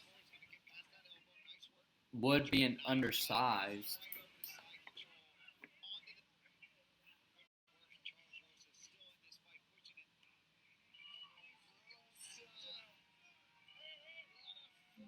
Because he's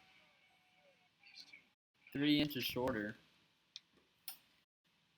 And they got the same reach. Me versus Jemima, guys, what do you think? I mean, let me just throw it right back to you. I am very curious on what you think on that. Of all the fights that I was hearing for, Nate, this was the one I heard about the most time ago. I mean, we're talking November of last year. I can't even remember who came first.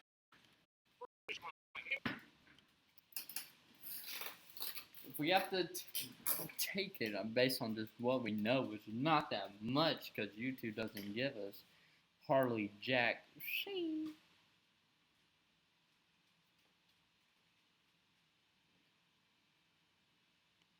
I feel like it's been a while since he's been twisted by Bryce Mitchell. Or maybe he didn't get twisted by him, but he lost him.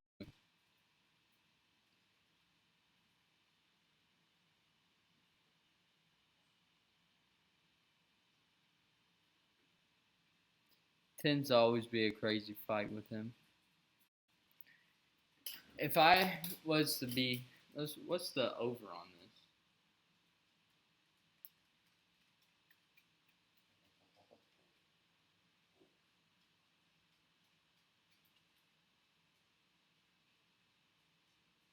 Over 2.5 is minus 210.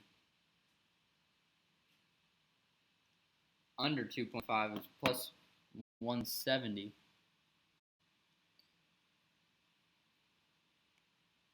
only been finished. Charles has only been finished by one time, and it was KO/TKO. So it's hard to pick that he might get finished because he's a tough motherfucker. But see what the likelihood of homie getting finished is. He's been finished before in almost every single one of his losses. So, if it's me, we take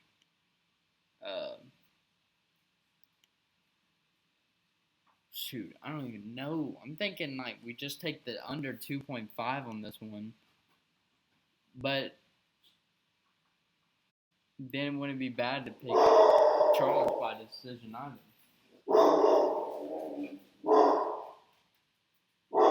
Lucky. Stop. Lucky, come here. Jesus Christ. I'm so close to finishing these.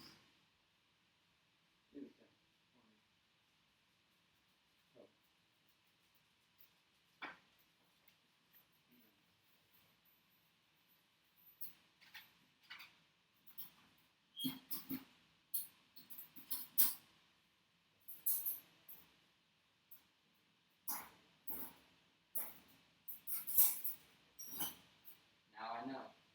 Y'all just get locked up every time. Oops.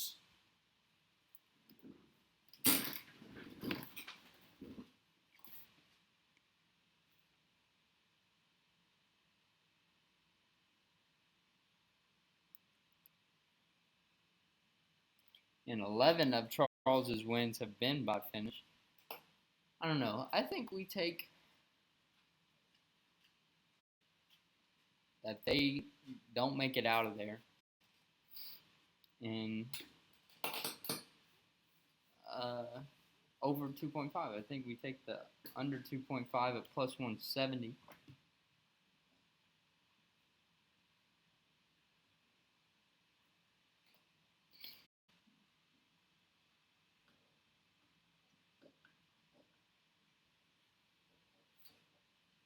Y'all dogs can be so annoying.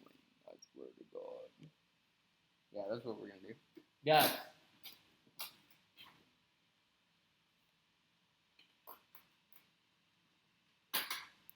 Under 2.5 at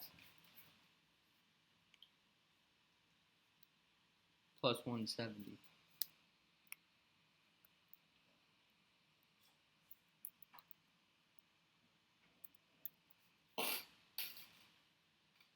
Guys. Can you stop being annoying?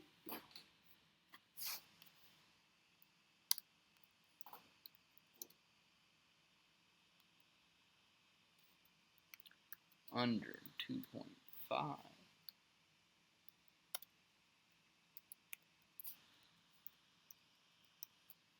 That one's just hard to pick a winner. You got a guy moving up a weight class. Then you got a guy that his whole game is getting to the ground and choking people. But he's been recently having trouble doing that. But if one of them comes out successful, I feel like they're going to get the finish they want.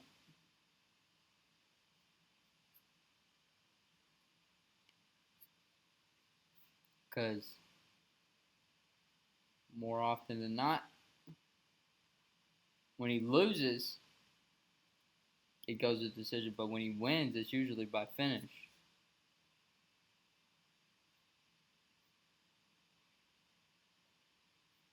And I think if you're going to take Wood, you take him by decision and not straight up. So we'll take the fact that maybe it happened, the fight doesn't go to decision, under 2.5. Yeah.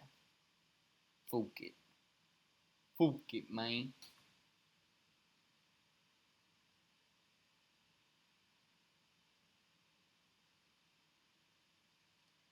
Last fight. Mark Diaki, I always mess his name up, versus Demir. I actually was at Mark's last fight in Columbus, just like I was Curtis, who's in the main event. They both fought in Columbus, Ohio. Both won. Mark is coming in the taller fighter by 1 inch, longer reach by 3 inches, less active, not as accurate, gets more takedowns, but is less accurate with them. Doesn't really throw up sub attempts. And he fought Slavoklas Borichev and is in Columbus. I can't speak right now. And he looked really good. I didn't think he was going to win that fight either. I thought Slavoklas was going to win. But we'll look at the favorite first. 15-5, 6 knockouts, 1 submission. Doesn't really get a whole lot of finishes. I was there for his last fight. I don't really have to go back and watch his.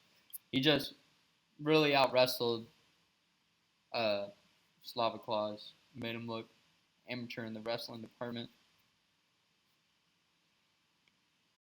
And it looked like Slavoklas also got tired, too.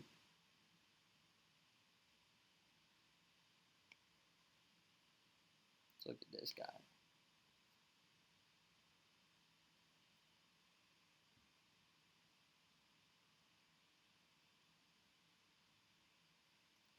(14-6), 7 KOs/TKOs, 3 subs. Been finished twice. Last fight was against, how do you say it? I don't know. Meteoros? Fought Renato Moicano, who's a beast. Got subbed by him. What's the line on this one?